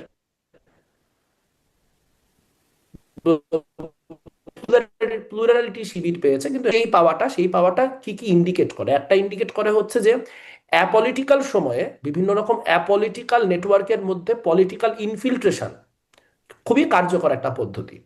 এখন সেটা আপনার রক্তের গ্রুপ মানে রক্তদানের গ্রুপগুলা হোক, সেটা সাংবাদিক সমিতি হোক, সেটা বিতর্ক সংগঠন হোক, সেগুলিতে শক্ত ধরনের ইনফিলট্রেশন থাকলে সেটাই ছাত্র সংসদ নির্বাচনগুলিতে মানুষকে বুঝতে সাহায্য করে। কিন্তু একই সঙ্গে এটাও একটু মাথায় রাখা দরকার, শিবির কোন ধরনের ম্যানিফেস্টো বা কোন ধরনের ম্যান্ডেটের উপর আসছে। জামাত অর্থোডক্স ভাবে সারা দেশে যেই ক্যাম্পেইন করতেছে, ইসলাম কেন্দ্রিক ক্যাম্পেইন, যে আমাদেরকে ভোট দিলে জান্নাতের টিকিট পাওয়া যাবে, শিবির কিন্তু জান্নাতের টিকিট বিক্রি করে নাই ছাত্র সংসদ নির্বাচন। তাকেও কিন্তু ঘুরে ফিরে একটা অন্তর্ভুক্তিমূলক ক্যাম্পেইনের আলাপই করতে হয়েছে, ইউনিটি ইন ডাইভার্সিটির কথাই বলতে হয়েছে। কারণ বিশ্ববিদ্যালয়গুলিতে অন্তত পক্ষে আপনি মুখে যদি এতটুকু না বলতেন, তাহলে এই ব্যাপারটাকে ওভারলুক করা শিক্ষার্থীর জন্য ডিফিকাল্ট হতো। সো আমার রিডিং এটাও, যে আসলে দিন শেষে বাংলাদেশের তরুণ সমাজের যে চাওয়া পাওয়াটা, সেটা একটা অন্তর্ভুক্তিমূলক সমাজের চাওয়া, যে যেখানে বিভিন্ন রকম যে ডাইভার্সিটি গুলা, সেই ডাইভার্সিটি গুলা কোনো একটা ফর্মে কোনো একটা ভাবে সবগুলাকে রেখেই একটা ফাংশনিং সোসাইটি বা একটা ফাংশনিং পলিটি তৈরি করা। সেই কাজে যে যাকে তার সব থেকে বেশি যোগ্য মনে হয়েছে, সে তার মতো করে সেই ভোটিং গুলা করছে। সেখানে হইতে পারে যে শিবির ওই সময়, মানে আমার এটা নিজস্ব একটা আন্ডারস্ট্যান্ডিং, যে আমরা পুরোটা সময় শিবিরকে গালিগালাজ করছি, শিবিরকে সমালোচনা করছি, শিবির এই খারাপ ওই খারাপ। শিবির ওই সময় আমাদের বিষয়ে কোনো কথাই বলে নাই। তারা ঘুরে ফিরে তারা কি করতে চায় বা তারা আসলে কেন ভালো হবে বারবার করে সেই মেসেজ দিয়ে গেছে। এটা একটা শেখার জায়গা হতে পারে বা এটা একটা বোঝার জায়গা হতে পারে, যে আমরা আসলে যে ধরনের কনফ্রন্টেশনাল পলিটিক্স আমাদের এখানে ট্রেডিশনাল পলিটিক্সের অংশ, হয়তো সেই কনফ্রন্টেশনাল পলিটিক্স ছেলে মেয়েদের অত পছন্দ না। তার হয়তো মানে তারা কি আসলে চাচ্ছে কৌশলগতভাবে শিবির এগিয়ে, শিবির উত্তম? কৌশলগতভাবে উত্তম অথবা কথা আমি বলবো না, আমি বলতেছি তারা জিতছে তো কি কি কারণে তাদের জেতার ক্ষেত্রে, মানে তারা তারা কি কি মানে হোয়াট দে ডিড ওয়েল, যেই জিনিসপত্রগুলো তাদের সাফল্যের ক্ষেত্রে ভূমিকা পালন করছে, আমি সেগুলো নিয়ে কথা বলতেছি। আবার আপনি যদি উল্টাটা জিজ্ঞেস করেন, তাহলে উল্টাটা তো আমি সব জায়গায় বলতেই থাকি, মানে সেটা দ্যাটস আ ডিফারেন্ট পয়েন্ট। মানে আপনি ভালোটা জিজ্ঞেস করতেছেন দেখে আমি ভালোটা বলতেছি আর কি। হুম, হুম। যে কি দেখলো, মানে আপনার প্রশ্নটা যদি আমি বুঝে থাকি, তাহলে হচ্ছে যে মানে শিবিরের মধ্যে শিক্ষার্থীরা কি দেখলো, বা অনেকটা সেরকম, বা এই শিবিরের জেতার মধ্য দিয়ে আসলে তরুণরা কেমন সেই বিষয়ে কি বোঝা যায়। হুম, হুম। তো আমি বলতেছি যে ধরেন আপনার রাইট উইং তো আরো অনেক প্যানেল ছিল, শিবিরের থেকে রাইট উইং প্যানেলও ছিল। তো তারা তো জিতলো না, তারা শুধু জিতলো না তাই না, তারা কোনো ভোটও পাইলো না। ঘটনাটা হচ্ছে যে এখানে আপনার এক ধরনের একটা পলিটিক্যাল ভ্যাকিউম ছিল, ছাত্র দল সম্পর্কে একটা নেগেটিভ পারসেপশন আগে থেকে ছিল, বামপন্থীদের জিতায়ও কোনো লাভ নাই বা বামপন্থীদের ভোট দিলেও জিতবে না এরকম একটা পারসেপশন ছিল। সবটা মিলায়ে এখানে মানুষজনের কাছে একটা অটোমেটিক চয়েস হিসেবে শিবির আসছে। তবে আমার ধারণা, আপনি যদি যে ছাত্র সংসদ নির্বাচনগুলি হয়ে গেছে, ধরেন আপনি যদি কালকের আর একটা ডাকসু করেন, আপনি কালকে ডাকসু করলেই দেখবেন যে শিবিরের বেশ কিছু ভোট কমে গেছে, একটা সিগনিফিকেন্ট পোর্শন কমে গেছে। কিন্তু কারণ ডাকসু না এই করলাম কালকে, তারপরে রাকসু, চাকসু, এদিকে জাকসু, যোগসু, এবার শাকসুও হতে যাচ্ছিল, সেটাও মানে বন্ধ হয়ে গেল। না, আপনি পরবর্তীগুলোতে যদি তো খুবই একই রকম। অবজেক্টিভলি দেখেন, তাহলে কিন্তু দেখবেন যোগসুতে অলরেডি আপনার যে মার্জিনস গুলো সেগুলো অনেক ক্লোজ হয়ে আসছে। মানে আপনি যোগসুর ইলেকশনে আপনি যদি সবগুলা অনেক পোস্টে তারা জিতছে, এটা তো আপনি বলতে পারেন, কিন্তু আপনি যদি মার্জিন দেখেন, মার্জিনের জায়গা থেকে কিন্তু আপনার এটা ভূমিধস বলতে পারবেন না। সো এক ধরনের কি বলবো, জিনিসটা এক ধরনের লেভেল আউট করে যাওয়ার ট্রেন্ড কিন্তু বিদ্যমান, কিন্তু এটা অনেক স্লো। সো এটা আসলে রিয়েল টাইমে বোঝাটা খুব ডিফিকাল্ট। তবে আমার কাছে মনে হয় যে আসলে এটা কোনো মানে এইটা এমন ইন্ডিকেট করে না যে ঢাকা বিশ্ববিদ্যালয় বা এই জাতীয় বিশ্ববিদ্যালয়গুলা সবগুলা একটা মহা দক্ষিণপন্থী শিফট হচ্ছে। বরং এখানে আসলে অদক্ষিণপন্থী যে শক্তিগুলা, আমাদের যে সীমাবদ্ধতাগুলা, সেই সীমাবদ্ধতাগুলা অ্যাড্রেস করে কিভাবে আসলে জনগণের কাছে ওইভাবে যাওয়া যায়, যেখানে যে আমার শেষ ভোটটা পর্যন্ত চাওয়া যায়। আমি তো 40,000 শিক্ষার্থীর কাছে পৌঁছানোর ইনফ্রাস্ট্রাকচারই নাই আমার। আমি যার সাথে ফাইট করতেছি, আমার 40,000 শিক্ষার্থীর কাছে পৌঁছানোর ইনফ্রাস্ট্রাকচারই আমার তৈরি করতে হয়েছে ইলেকশন ধরে। আর ওর এই ইনফ্রাস্ট্রাকচার নিষিদ্ধ থাকা অবস্থায় আগে থেকে তৈরি। সো এটা অটোমেটিক্যালি একটা অ্যাডভান্টেজ। এইটা যত বেশি না আইডিওলজিক্যাল ডিফিট, তার থেকে অনেক বেশি ইনফ্রাস্ট্রাকচারাল ডিফিট। নিষিদ্ধ থাকা আমি যদি অবস্থায় সেই আগে থেকে তৈরি ইনফ্রাস্ট্রাকচার কি বিল্ড করে? করতে পারি। মানে হুম। নিষিদ্ধ থাকা অবস্থায় আগে থেকে তৈরি কি করে শিবিরের? সেটা তো তাদের গুপ্ত রাজনীতির ফজিলত, তারা তো পুরোটা সময় আওয়ামী লীগের যে কাঠামো, ছাত্রলীগের যে কাঠামো, সেই কাঠামোর ভিতরেই ছিল। তাদের লোকজন ডিবেট ক্লাবের প্রেসিডেন্ট হয়েছে, এই ডিবেট ক্লাবের প্রেসিডেন্ট, সাংবাদিক সমিতির প্রেসিডেন্ট, এই প্রত্যেকটা জিনিস ছাত্রলীগ থেকে ভেট করে হইতো। ছাত্রলীগের অ্যাপ্রুভাল ছাড়া কেউ ঢাকা ডিউডিএস এর প্রেসিডেন্ট হইতো না ওই সময়, কেউ আপনার ইয়ার প্রেসিডেন্ট হইতো না, আপনার সাংবাদিক সমিতির প্রেসিডেন্ট হইতো না। তো যখন আমি দেখতে পাচ্ছি যে এই সংগঠনগুলির ভিতর থেকে শিবির বেরোচ্ছে, তার মানে কি? তার মানে হচ্ছে যে এখানে গোটা স্ট্রাকচারটার মধ্যে তাদের একটা ইনফিল্ট্রেশন ছিল, এবং ইনফিল্ট্রেশনটা সাজানোই ছিল এমন ভাবে যে ইফ এন্ড ওয়েন এই গভর্নমেন্টটা পরে, তখন যাতে করে আমার সেই ইনফ্রাস্ট্রাকচারটা রেডি থাকে যে আমি বিভিন্ন শিক্ষা প্রতিষ্ঠানগুলো রাতারাতি টেক ওভার করতে পারবো। এবং এক্স্যাক্টলি তাই হয়েছে, এবং সেখানে আসলে আমাদের সবার এক ধরনের কালেকটিভ ফেলিয়ার ঘটছে, সেটা আসলে অস্বীকার করার ছাত্রলীগের কি কিছু নেই। বেশিরভাগই শিবির ছিল? মানে আসলে ছাত্রলীগের ভোটাররা গেল কোথায়? তখন আমরা শুনেছিলাম যে ছাত্রলীগ নাকি শিবিরকে ভোট দিয়েছে। ফলে প্রশ্নই আসতেই চায়, যে মানে জেগেই ওঠে যে বেশিরভাগ ছাত্রলীগে কি শিবিরই ছিল? তুমি তো আমি স্ট্যাটিস্টিক্যালি বলা ইজ ভেরি ডিফিকাল্ট, কারণ আমার কাছে মনে হয় বেশিরভাগ ছাত্রলীগ কিছুই ছিল না। বেশিরভাগ ছাত্রলীগ বা বেশিরভাগ মানে এই বেশিরভাগরা হয় হচ্ছে তারা যারা হচ্ছে ক্ষমতার সাথে থাকতে চায়। সো যেখানে হয়েছে যে তখন ছাত্রলীগের সাথে থাকলে ক্ষমতার সাথে থাকা যায়, তো এখন শিবিরের সাথে থাকলে ক্ষমতায় থাকা যায়। কালকে যদি ছাত্র দলের সাথে থাকলে ক্ষমতায় থাকা যায়, তাহলে এরা পুরো সার্কেলটা কমপ্লিট করে ফেলবে। ধরেন দল লীগ হয়ে শিবির হয়ে দল পর্যন্ত হওয়াটা কমপ্লিট করে ফেলবে। আজকে যারা শিবিরের হয়ে অনেক কথাবার্তা বলতেছে, কালকে নির্বাচনের ফলাফল চেঞ্জ হওয়ার পর তাদের একটা বড় অংশ যে আবার ছাত্র দল হয়ে যাবে না, এটার কোনো নিশ্চয়তা নেই। কিন্তু এটা এটা তো হচ্ছে সেই ধরেন গ্রুপটা। সবগুলো পরিসংখ্যান তো বলছে, যদি সেদিকে মানুষ বিশ্বাস করে নাকি মানুষ আসলে বিশ্বাস করছে না সেটাও প্রশ্ন রাখি, যে যেটা পরিসংখ্যান বলছে যে আগামী নির্বাচনে বিএনপি আসবে, মানে সরকার গঠন করবে, সেক্ষেত্রে তো তাহলে কেন ছাত্রদল শক্তিশালী হচ্ছে না? মানে আগে থেকেই যখন জানা বিষয়টা, তাহলে ছাত্রদল কেন শক্তিশালী না? মনে হয় না বিষয়টা এত এত ফরগন কনক্লুশন। মানে আমার ব্যক্তিগত হাম্বল ওপিনিয়ন হচ্ছে যে ইলেকশনের রেজাল্ট এখন যারা এত মানে ক্লিয়ারলি বলতেছেন, তারা কি দেখে বলতেছেন তারা জানেন। মানে এই পোলিং এর উপর আমি খুব বেশি ভরসা করি না। মানে আমি নিজেও দেখছি, ডাকসু সময়কার পোলও দেখছি, মানে poll is not a very good reflection of reality, specially বাংলাদেশের মতো দেশগুলোতে যেখানে পোলগুলা করার ক্ষেত্রেই পলিটিক্যাল ইন্টারেস্ট থাকে।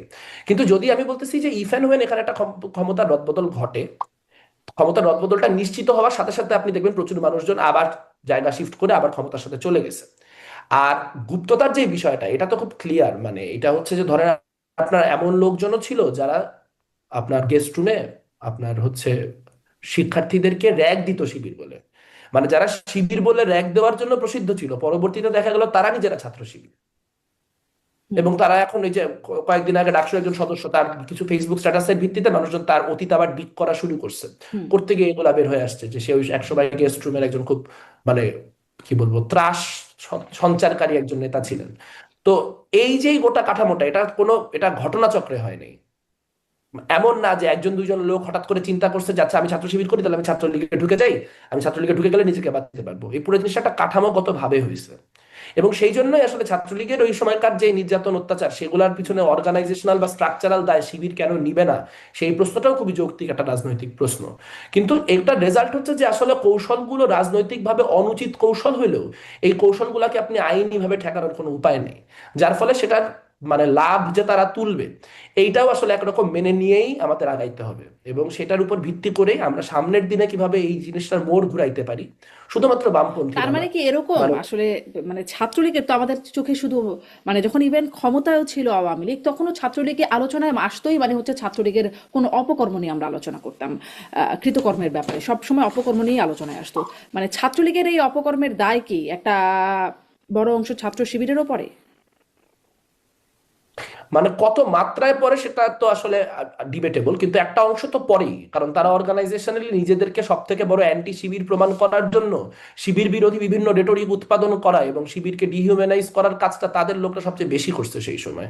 যাতে করে যদি ওই যে বলে না যে অতিভক্তি চোরের লক্ষণ, তো যারা সব থেকে বেশি হাসিনা হাসিনা সব থেকে বেশি মুজিব মুজিব করতো, তাদের একটা অংশ করতো এই জন্য যাতে তাদেরকে কখনো শিবির বলে না ধরা হয়।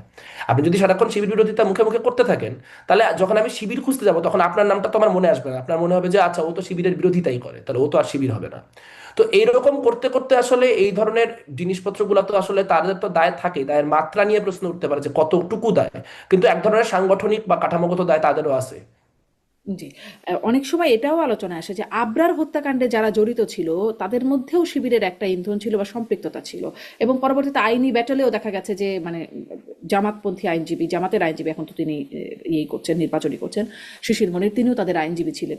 এইটার সাথে কি আপনি কোনো রকম এই এই এই ন্যারেটিভের কোনো সত্যতা বা আপনার কোনো মূল্যায়ন আছে? না, আসলে এই পার্টিকুলার ঘটনার ক্ষেত্রে আমি এরকম কোনো মন্তব্য করতে চাই না, কারণ আসলে যদি 5ই আগস্টের পরে যারা আসছে তাদের অনেকের বিএনপি জামাতের পরিবার থেকে, মানে যারা খুনি তাদের মধ্যে অনেকে বিএনপি জামাতের ব্যাকগ্রাউন্ডের ছিলেন, সেটা সত্যি। কিন্তু আমরা আসলে এভাবে করে খুব যে অনেক শিবিরের লোকজনকে সেই জায়গায় দেখতে পাইছি এমন না। এবং আসলে যেহেতু এটা খুব একটা সেন্সিটিভ ইস্যু, এটা আসলে তার ভাইও একাধিকবার বলতে চাইছে যে না, এটা নিয়ে আসলে তার মানে সে নিজে এটা মনে করে না, বা এটা নিয়ে অনেক কথা হয়েছে। আর শিশির মনিরের পার্টিসিপেশনটা আমি দেখি যে আসলে আমার মাঝে মাঝে মনে হয় যে হিটলার যদি নুরেমবার্গের সময় যখন শিশির মনি থাকতো, তাহলে হিটলারের উকিলও শিশির মনির হইতেন। মানে উনি যে শেখ হাসিনার উকিলটা শেষমেশ হন না, এটাই তাজ্জব বিষয় আর কি। মানে বাংলাদেশের যত ধরনের কন্ট্রোভার্সিয়াল মামলা সেগুলো লড়ার মধ্য দিয়ে এক ধরনের একটা পিআর তৈরি করার চেষ্টা তো তার আছেই।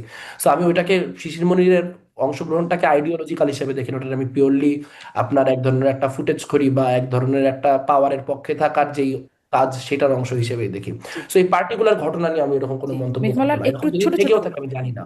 আচ্ছা, একটু ছোট ছোট করে শুনি, কারণ অনেকগুলো প্রসঙ্গ আর একটু কথা বলবো বলে ভাবছিলাম। সেটি হচ্ছে যে সম্প্রতি মানে গণভোটের যে প্রচারণা চলছে, সরকার তো একদম সরাসরি হ্যাঁ ভোটের পক্ষে প্রচারণা করছে।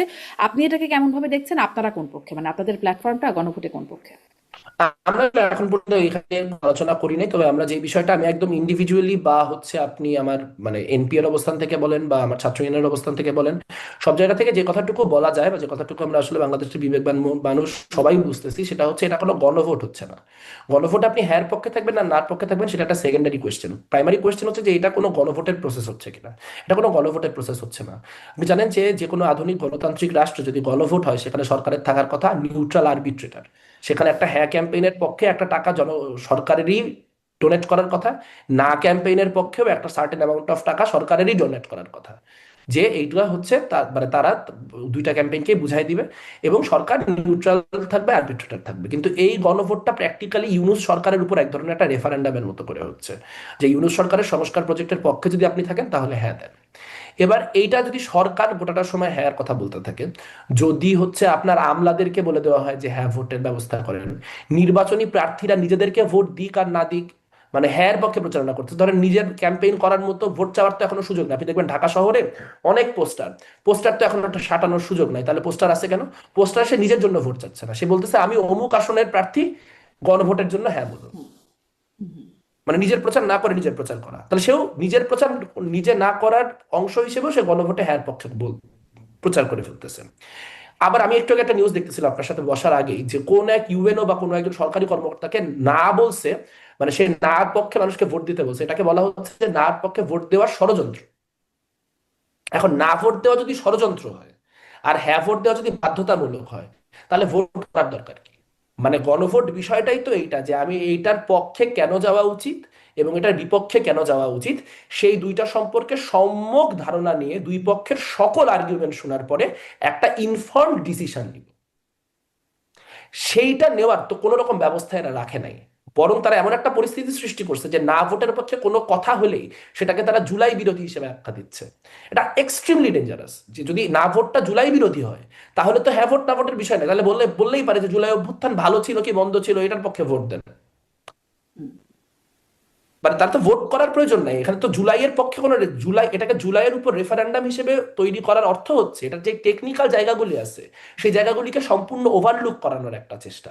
এবং এই ফর্মে যদি এটা পাস জি হয়, আপনি দেখেন জুলাই সনদের একটা গুরুত্বপূর্ণ জায়গা হচ্ছে যে জুলাই সনদে বলা হচ্ছে যে কি বলে কনস্টিটিউশন বদলানোর জন্য গণভোট একটা জাস্টিফায়েবল পন্থা হবে। যে জুলাই সনদ হ্যাঁ পাশ হলে গণভোট করে সংবিধান বদলানো যাবে। এখন ধরেন 3 বছর পরে যদি আরেকটা গণভোট হয় সংবিধান বদলানোর জন্য, এবং সেই গণভোটের ক্ষেত্রেও সরকার একই রকম পক্ষপাতমূলক আচরণ করে, তখন তো এই গণভোটটাকে প্রেসিডেন্স বা নিদর্শন হিসেবে দেখানো যাবে, যে ওই সময় তো হয়েছিল, ওই সময় যে তো গণভোট এভাবে হয়েছিল, যে গণভোট এভাবে হয়েছিল, গণভোট এভাবেই হয়। তো সেইটা একটা জঘন্য প্রেসিডেন্স তৈরি করবে। জুলাই সনদ নিয়ে সরকারের উচিত ছিল, সরকার যেহেতু একরকম তার একটা পলিটিক্যাল জায়গা আছে, যে ঠিক আছে সে এটার পক্ষে অবস্থান নিতেছে, সেখানে ইউনূস সাহেব জুলাইয়ের পক্ষে কথা বললো ফাইন। কিন্তু এখানে হ্যাঁ এবং না দুইটা আর্গুমেন্টের পক্ষে যাতে এনাফ পরিমাণ কথা বলা যায়, একটা ডিবেট হয় নাই হ্যাঁ না নিয়ে, টেলিভিশন মিডিয়াগুলোতে জনভোট নিয়ে একটা বিতর্ক হয় নাই পর্যন্ত। তাহলে আসলে আমরা আমরা কিভাবে বলবো যে জনগণ একদম ইনফর্ম স্পষ্ট চয়েস করতে মেঘমোল্লার, পারে? স্পষ্ট মানে এই যে প্রচারণা আপনি এটাকে ভালোভাবে দেখছেন বা এটা সমালোচনার জায়গা করছেন আপনি। আপনি কি এটা বলবেন যে আপনি আসলে হ্যাঁ বা না এর পক্ষে কোন পক্ষে, বা আপনার প্ল্যাটফর্মটি কোন পক্ষে, সেটা কি আপনি বলতে পারেন? আমাদের প্ল্যাটফর্মের এখন আসলে এই বিষয়ে কোনো আপনার ডিসকাশন হয় না। আমরা আপনার এই বিষয়ে আমাদের পুরো অবস্থানটা কি সেই অবস্থানটা হচ্ছে আমরা জানাবো। আমি যেটুকু বলতে পারলাম সেটুকু এই জন্য বলতে পারলাম কারণ এই ব্যাপারে একটা কনসেনসাস অনেক মানুষের মধ্যে আছে। আর আমি ব্যক্তিগত আসলে হ্যাঁ বা না, মানে আমি আমি ভোট দিতে গেলে সম্ভবত আমি এই ভোটই দিব না, মানে আমি যদি আচ্ছা, ব্যক্তিগতভাবে বলেন। জি। কারণ মানে আমি এখানে আমি ইয়েস নো বলতেছি কিসের ভিত্তিতে, মানে আমি তো ইনাফ ইনফর্ম না রে ভাই। মানে আমি আমি নিজেকে ইনাফ ইনফর্ম মনে করি না এরকম একটা সিরিয়াস ক্রুশাল ভোটের জন্য যে ধরনের মানে আলোচনা হওয়া দরকার ছিল সেটা সাথে তো আমি পুরাপুরি এক্সপোজ না। আমি হয়তো ধারাগুলা জানি যে কি কি হবে, কিন্তু এটার ব্যাপারে বিচার বিবেচনা করার সেটা তো আমি নিজেও এখনো ডিসাইড করি নাই। এবং আমি না বললাম যে আমি ভোট দিব না এই জন্য, কারণ আমার কাছে মনে হয় এই ভোটটা আসলে শেষমেশ ইন ডাউন দ্য ইয়ার্স 10 বছর 20 বছর পরে যতই আপনার এখন প্রচন্ড পরিমাণে ইয়ে করে এটাকে করা হোক না, এটা পলিটিক্যাল লেজিটিমেসি হারাবে, কারণ এখানে জি, নায়ের পক্ষের আর্গুমেন্ট গুলো কেউ শোনেই নাই। জি, একদম। ফলে যদি আমি ভোটটা বললাম হ্যাঁ একটু হওয়ার এটা পরে শুনি। নানান ক্রাইসিস তৈরি হয়, একটু শেষ করি, যদি হ্যাঁ, হ্যাঁ হ্যাঁ। হওয়ার পরে নানান ক্রাইসিস তৈরি হয় তখন বলা হবে যে এই যে এটা মানে এটা তখন মানুষজন আমাদেরকে একরকম মানে ছলনার মধ্যে দিয়ে করাইছিল, কাজে এইটার কোনো লেজিটিমেসি নাই। এটা 4-5 বছর পরের 4-5 বছরের মধ্যে পলিটিক্যাল পক্ষগুলাই বলবে, যারা এখন হ্যাঁ পক্ষে করতেছে আপনি মিলায় নিয়ে একদিন এরাই বলবে যে না তখন একটা অবিবেচনাপূর্ণ কাজ হয়েছে, আমরা ভোটটা ঠিক মতো করে আসতে পারিনি।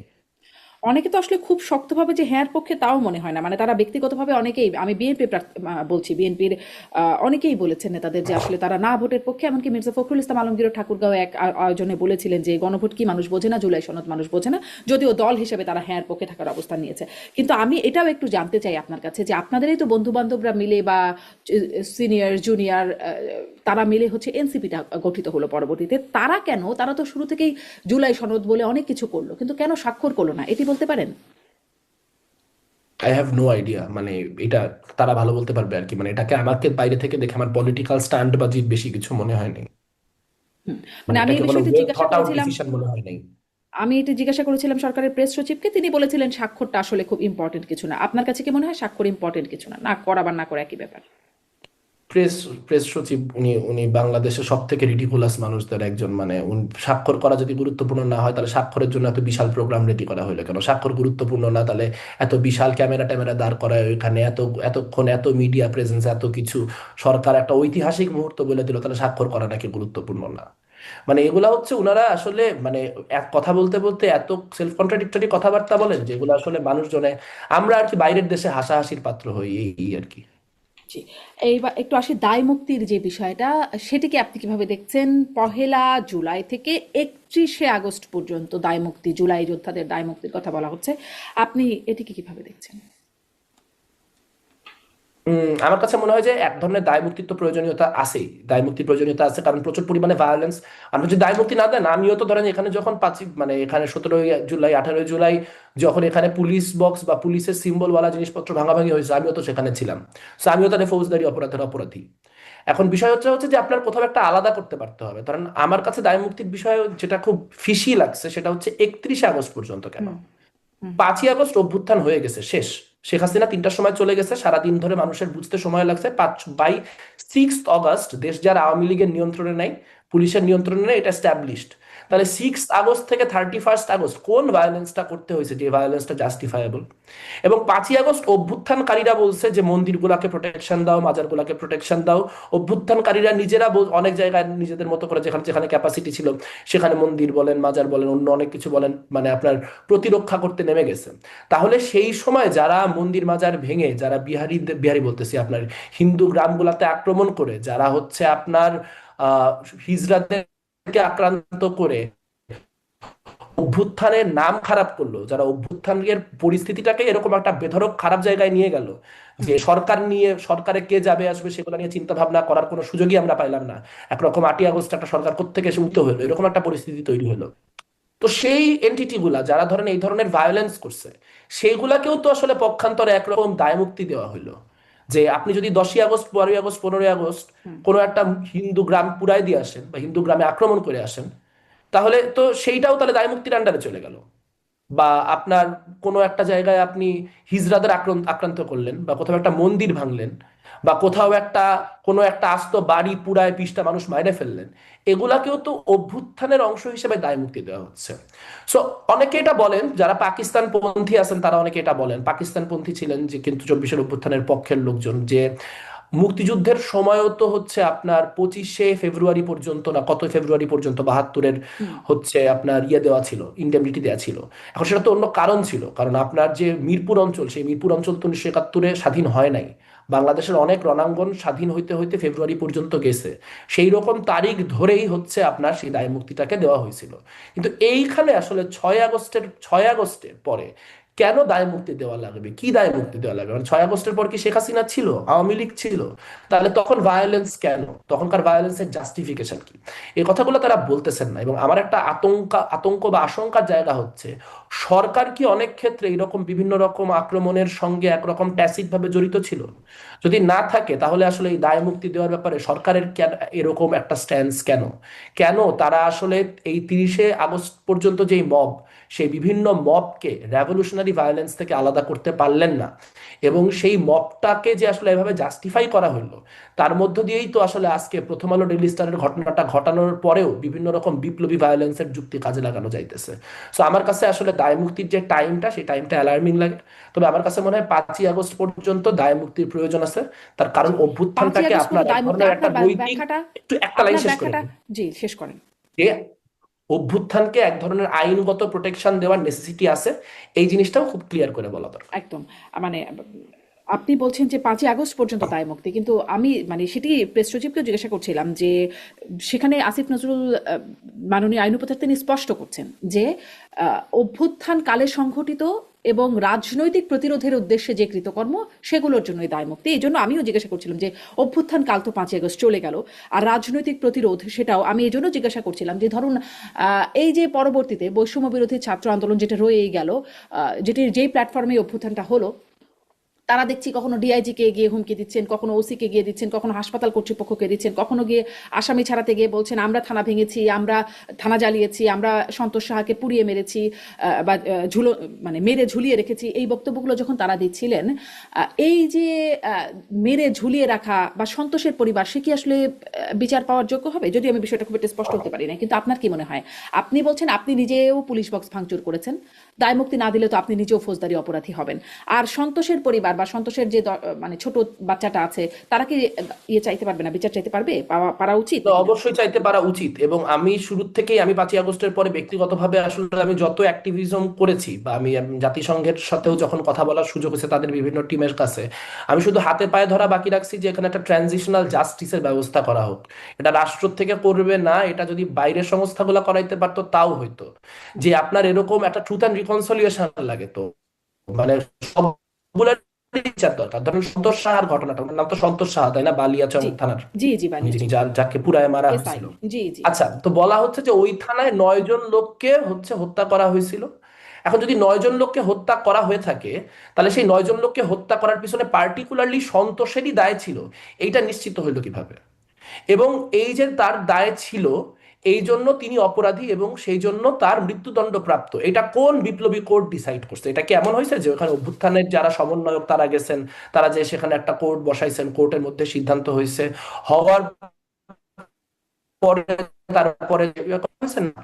বরং ওইখানে অনেকগুলা পুলিশ অফিসার ছিল, গোটা থানাটাকে ওকে রেখে দেওয়া হয়েছিল আমি যদি ভুল না করে থাকি। হুম হুম এবং হুম। একরকম মিলিটারি তাকে একরকম বেইটের মতো মানুষজনের কাছে দিয়ে যান, এবং সেই ক্ষুব্ধ অবস্থায় তারা হচ্ছে তাকে হত্যা করেন, হত্যা করার পর মানে ঝুলায় রাখেন।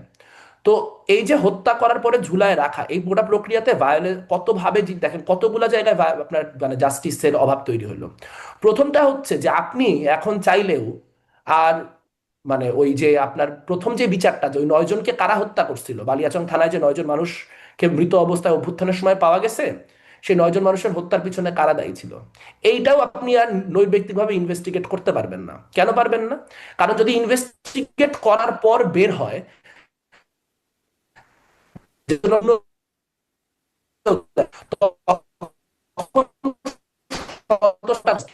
বা যদি আপনি মেনেও নেন যে সন্তোষের কারণে হয়েছিল, তাহলেও এই প্রক্রিয়ায় মানুষকে খুন করা রেভলিউশনারি ভায়োলেন্স হিসেবে জাস্টিফাইড কিনা, এই প্রশ্নের কোনো উত্তর নেই। ফলে ওই যে 5ই আগস্টের পরে যে ট্রানজিশনাল জাস্টিসটা দরকার ছিল, যেটা প্রত্যেকটা অংশের গ্রিভেন্সকে মাথায় নেয় এবং পলিটিক্যাল নেসেসিটিকেও মাথায় নেয়, নিয়ে একটা জাস্টিস এনশিওর করে, তার কোনো কিছুই হয় নাই। বরং যেটা হয়েছে যে ডিজিএফআই যারা যারা বড় নেতা হাতা ছিলেন, যাদের বিদেশে বাড়ি আছে, যাদের সাথে ডিজিএফআই এর কানেকশন আছে, তাদেরকে বিদেশে পাঠাই দিচ্ছে। আর মানুষ মাছ না পায় ছিপে কামড় মারছে, এ অমুক আওয়ামী লীগ করে অমুককে মান, অমুক অমুক করে অমুককে মান। এইটার মধ্য দিয়ে সমাজে যে প্রতিহিংসার বিষ তৈরি হয়েছে, সেটাই আমাদেরকে গঠনমূলক কোনো কিছু করা থেকে কনস্ট্যান্টলি আটকায় যাচ্ছে। এবং 1.5 বছর পরেও আমরা এখনো ঘুরে ফিরে সেই ভায়োলেন্সের ভাষায়, ঘুরে ফিরে সেই গোষ্ঠীগত দ্বন্দ্বের ভাষায় কথা বলতেছি। অথচ 5ই আগস্টের পর আমাদের একটা সুযোগ ছিল, আমাদের শহীদরা তাদের জীবন দিয়ে আমাদের সুযোগ করে দিয়ে গেছিল যে আমরা আসলে বাংলাদেশকে কিভাবে ট্রান্সফর্ম করা যায় সেই আলাপের দিকে যাব। কিন্তু আমাদের চরম ব্যর্থতা যে আমাদেরকে নেতৃত্ব দিছে সেই অভ্যুত্থানের সময় এমন কিছু মানুষ যাদের ন্যূনতম দূরদর্শিতা ছিল না, ন্যূনতম মানে আপোষকামিতার বিরোধিতা করার কোনো রকম মানসিকতা ছিল না, এবং যার ফলে কঠিন কোনো প্রশ্ন অ্যাড্রেস করা হয় নাই। বারবার জনতুষ্টি করার চেষ্টার ফলে আজকে আমরা অভ্যুত্থানের যেই ফল, সেই ফল মোটেই ঘরে তুলতে পারিনি। জি, বিমলার একটা বিষয় একটু আসি। আপনি সংখ্যালঘু বা বিভিন্ন গোষ্ঠীর কথা বলছিলেন। আহ, ভারতের পক্ষ থেকে বারবার অভিযোগ ওঠে যে বাংলাদেশে সংখ্যালঘু নির্যাতন হচ্ছে। সেটা একটা, বিশেষ করে চিন্ময় দাসকে যখন গ্রেপ্তার করা হলো তখন এই বিষয়টা খুব খুব আলোচনায় এসেছিল, খুব শক্ত প্রতিবাদ দিয়েছিল বা শক্ত অভিব্যক্তি তারা ব্যক্ত করেছিল ভারত। এখন মানে সেই সময় একটা ঠুনকো একরকম অভিযোগে ছিল, জাতীয় পতাকা অবমাননার অভিযোগে তাকে সেই সময় গ্রেপ্তার করা হলো বা মামলা হলো তার বিরুদ্ধে। এখন তাকে আইনজীবী আলিফ হত্যা মামলায়ও তাকে 39 জনের বিরুদ্ধে চার্জশিট হয়েছে, তিনিও একজন চার্জশিটভুক্ত আসামি। আপনি আসলে এটি কি মনে করেন, এখানে কি আসলে সংখ্যালঘু বিদ্বেষ আছে নাকি এখানে আসলে অপরাধ আছে? প্রথম কথা হচ্ছে যে আলিফ হত্যাকাণ্ডের সঙ্গে আসলে উনার কিভাবে কানেক্টেড থাকা সম্ভব আমি জানি না, উনি তো ওই সময় জেলে ছিলেন। সো মানে এটা আসলে এটার বেসিস কি আমি শিওর না, আমার এই চার্জশিটটা দেখতে হবে, চার্জশিটটা না দেখে বলাটা ডিফিকাল্ট। কিন্তু এটা শুনে খুব লজিক্যালি মানে খুব খুব মানে সুদৃঢ় কিছু বলে মনে হচ্ছে না, কিন্তু এটা আবার মানে আমার চার্জশিট না দেখে মন্তব্য করা উচিত না। আর একটা হচ্ছে রাষ্ট্রদ্রোহিতার যে মামলাটা হয়েছে, ওই মামলাটা একটু হিপোক্রিটিক্যাল এই সেন্সে যে ওইখানে রাষ্ট্রদ্রোহিতার মামলা হয়েছিল এই জায়গা থেকে যে তিনি যেই জাতীয় পতাকার উপর বা উনার উনার আয়োজিত একটা সমাবেশে জাতীয় পতাকার উপরে গেরুয়া পতাকা ছিল। সো আমরা পরে অনেক ক্ষেত্রে দেখছি যে ধরেন দেলোয়ার হোসেন সাইদির ছেলে তিনি যখন নৌকা করে যাচ্ছে জাতীয় পতাকার উপরে জামাত ইসলামীর পতাকা, এরকম আমরা দেখতে পেয়েছি। সো এই পথ এবং কোনো একটা আয়োজন, সেখানে হাজার হাজার মানুষ আছে, সেখানে যিনি এই আয়োজনটার নির্দেশ দিছে, যিনি আয়োজনটার প্রধান আয়োজনকারী, তার কারণেই বা তার পরামর্শেই বা তার নির্দেশনাতেই জাতীয় পতাকার উপরে গেরুয়া পতাকা লাগানো হবে, এটা খুব কখনোই খুব কনভিন্সিং কিছু ছিল না। কিন্তু ধরেন আমার কথা হচ্ছে আমি মানে আমার যেটা অস্বস্তির জায়গা সেটা হচ্ছে যে পুরনো বন্দোবস্ত নতুন বন্দোবস্তের কথা বলি না। পুরানো বন্দোবস্ত হচ্ছে যে কারো বিরুদ্ধে কোনো একটা পলিটিক্যাল অ্যাকিউজেশন আছে, সেই পলিটিক্যাল অ্যাকিউজেশনটা আমি দিতে চাচ্ছি না, বা তার বিরুদ্ধে হুম। আমি কোনো একটা ষড়যন্ত্রের অভিযোগ পাইছি সেটা আমি প্রকাশ করতে চাচ্ছি না। তো আমি কি করব, আমি হচ্ছে দেখা যাবে তাকে অন্য কোনো একটা মামলা দিয়ে ধরে তাকে রেখে দিব, ওই ওই জিনিসটা সামনেই আনবো না যে আমি কোন ফর্মে জানতে পারলাম যে সে একটা কোনো একটা কনস্পিরেসির অংশ। সো এরকম অনেক লোকজনই নানান সময় আমাদের ইঙ্গিত করার চেষ্টা করছে যে তিনি কোনো বড় কনস্পিরেসির সাথে যুক্ত। যদি কোনো বড় কনস্পিরেসির সাথে উনি যুক্ত হয়ে থাকেন তাহলে সেটা সামনে আনেন, সেটা তো আমার আপনার জানার অধিকার আছে। কিন্তু এই যে যেই প্রক্রিয়া তাকে আক্রান্ত করা হইলো এবং যেই প্রক্রিয়া তাকে এখন পর্যন্ত জেলে রাখা হয়েছে, এই প্রক্রিয়াটায় ন্যূনতম স্বচ্ছতা নাই এবং এটা খুবই ডাবল স্ট্যান্ডার্ডে পরিপূর্ণ। জি, এখন না হয় আপনি কি আলিফ একটু এটা হত্যাকাণ্ড বলবেন? হ্যাঁ, কেন্দ্র আপনি করে কি ঘটনা হলো। এটা একটু বলবেন যে আসলে আপনি নিজেও বলছেন যে আপনাদের এই প্ল্যাটফর্মেও সংখ্যালঘুদের বিষয়ে আপনারা মানে তারাও আছেন আপনাদের সাথে, বিভিন্ন সেক্টরে যারা সংখ্যালঘু আসলে কি মানে ধর্মীয় সংখ্যালঘু বিষয়ে যদি কথা বলি, আগেও আমরা দেখেছি তারা অনেক ক্ষেত্রে নিগৃহীত ছিল, কখনো কখনো অত্যাচারিতও ছিল। এই এই সময় এসে এটার যেন খুব বেশি আলোচিত হচ্ছে। এমন কি হয়েছে যে আসলে সংখ্যালঘু নির্যাতন বেড়েছে, সংখ্যালঘুরা এই সময় একটু বেশি অনিরাপদ বোধ করছে, নাকি এটাই স্বাভাবিক প্রক্রিয়া ছিল বরাবর? না বা সংখ্যালঘু যে সংখ্যালঘুদের উপর যে নির্যাতন, সেই নির্যাতনের এক ধরনের জাস্টিফিকেশন তৈরি হয়েছে নতুন করে। সেটা হচ্ছে যে আমরা এখানে দেখতে পাচ্ছি যে আসলে ভারত বিরোধিতার যে প্রশ্ন, সেই ভারত বিরোধিতার প্রশ্নকে প্রকৃত অর্থে ভারতের যে বৃহৎ পুঁজির বিরোধিতা সেখানে রাখা হচ্ছে না। এই জন্য আমরা দেখতে পাচ্ছি মাহমুদুর রহমানের মতো মানুষ, যিনি হয়তো কোনো একটা সময় আপনার এখানে টাটার ইনভেস্টমেন্টের পক্ষেও কথা বলেছেন, সেই লোক হঠাৎ করে প্রচন্ড ভারত বিরোধী হয়ে ধরেন কি ধরনের মন্তব্য করতেছেন। ধরেন ডাকসু নির্বাচন নিয়ে তিনি মন্তব্য করতেছেন যে জগন্নাথ হলের শিক্ষার্থীরা যে শিবিরের প্রার্থীদেরকে ভোট না দিয়ে ছাত্র দল এবং ছাত্র ইউনিয়নের প্রার্থীদেরকে ভোট দিয়েছেন, এটার ভারতের ইঙ্গিতে হয়েছে কিনা এটা উনি সম্পাদকীয় লিখে জানতে চাচ্ছেন। তো আপনি চিন্তা করে দেখেন এটা উল্টাটা করলে কি পরিস্থিতি তৈরি হতো। কোনো মানে আওয়ামী লীগ পন্থী লোক বা কোনো বামপন্থী লোক বা কোনো বিএনপি পন্থী লোক যদি লিখতেন যে শহীদুল্লাহ হলে শিক্ষার্থীরা যে এত পরিমাণে সাদিক কায়েমকে ভোট দিল, এইটা পাকিস্তানের ইন্ধনে হয়েছে কিনা বা পাকিস্তান থেকে এই এই খবর এসেছে কিনা সেটা খতিয়ে দেখার প্রয়োজন আছে, তাহলে তার কি রিফ্লেকশন হইতো। সাথে সাথে সব মানে তিনটা মব হয়ে যেত, ওই পত্রিকার অফিস উড়াই দেওয়া হইতো। কিন্তু উল্টা কথাটা বাংলাদেশে বলা যায়, বাংলাদেশে হিন্দুদের না মানে বাংলা দেশপ্রেম নিয়ে, তাদের এলিজেন্স নিয়ে, তাদের আনুগত্য নিয়ে ক্রমাগত প্রশ্ন তোলা যায়। এবং যেহেতু ভারত বিরোধিতাটা কোনোভাবেই অর্থনৈতিক সামাজিক অর্থে যেই আধিপত্যবাদ বিরোধিতা সেই জায়গায় নাই, কারণ থাকলে তো বর্ডার কিলিং কমতো, বর্ডার কিলিং তো এখনো হচ্ছে, সেই একই ইলিশ মাছ পাঠানোর ডিপ্লোমেসি হচ্ছে। ভারতের সাথে বিভিন্ন ক্ষেত্রে আমাদের আমদানি বাড়ছে, রপ্তানি কমছে। আমরা দেখতে পাচ্ছি আদানির প্রজেক্ট বিদ্যমান আছে, রামপাল বিদ্যুৎ কেন্দ্র বিদ্যমান আছে। আমি একদিকে বলতেছি ভারত আমার মহাসমমায়ের উড়াইবো, ইউরেনিয়াম তুলে নিয়ে এসে নিউক্লিয়ার বোমা বানাবো, তারপর উড়াই দিব, হুম, আমি বর্ডার কিলিং ঠেকাইতে পারতেছি না। আমি আম পাঠানোর, ইলিশ মাছ পাঠানোর ডিপ্লোমেসি করে যাচ্ছি। আমার এখানে বিদ্যুৎ যেটা আমার একদম স্ট্র্যাটেজিক্যাল কনসার্ন, আমি বলতেছি আমার শত্রু রাষ্ট্র, তারপর আমি ওর কাছ থেকে বিদ্যুৎ আমদানি করতেছি। তো ফলে বোঝা যাচ্ছে যে ভারত বিরোধিতার যে ইস্যুটা, সেটা আসলে ভারতের পুঁজির বিরোধিতা না। হুম, এটা কার্যত, যেহেতু বাংলাদেশে সাম্প্রদায়িকতার রাজনীতি সরাসরি করা যায় না, সেই জন্য এটা ছদ্ম সাম্প্রদায়িকতার রাজনীতি হিসেবে ভারত বিরোধী রাজনীতিকে কাভার হিসেবে ব্যবহার করতেছে রাইট উইং এর লোকজন। এবং তার মধ্য দিয়ে সব থেকে বেশি মার্জিনালাইজড হচ্ছে হিন্দু কমিউনিটি, কারণ সে তাকে ক্রমাগত ভারতের দোসর হিসেবে, ভারতের চর হিসেবে দেখানোর যে রাজনৈতিক চর্চা, সেটা সেই 1971-এর আগ থেকে হওয়া চর্চা। সো সেই পুরানো রাজনীতিটাকে অনেকে একটা সুন্দর মোলায়েম প্রলেপ দিয়ে সেটার যে সাম্প্রদায়িক বিষ দাগটা, সেটা ঢেকে রাখার চেষ্টা করতে, কিন্তু সেটা ক্রমাগতই সামনে বের হয়ে আসতেছে। সাথে আমি এটাও অ্যাড করতে চাই যে হিন্দু এখানে অ্যানালাইজ, এটা যেমন সত্য, কিন্তু বাংলা এখন পর্যন্ত দিনের বেলায় প্রকাশ্যে কেউ মন্দির ভাঙতে পারে না। যদি মন্দিরগুলা ভাঙা হয় রাতে, মন্দিরগুলা ভাঙা হয় আড়ালে আবডালে। কিন্তু বাংলাদেশে মাজার ভাঙার যে মহোৎসব হয়েছে গত 1.5 বছরে, এটা মানে এই ভূখণ্ডের ইতিহাসে ঘটে নাই কোনোদিন। এই ভূখণ্ডের ইতিহাসে 1.5 বছরের 300 কাছাকাছি, বা আমি জানি না এখন বোধহয় অফিসিয়াল নাম্বারটা 200-র উপরে, মানে প্রায় 300-র কাছাকাছি মাজার আক্রান্ত হয়েছে in one form or another. Desecrated হওয়ার সংখ্যাটা আর একটু কম হবে।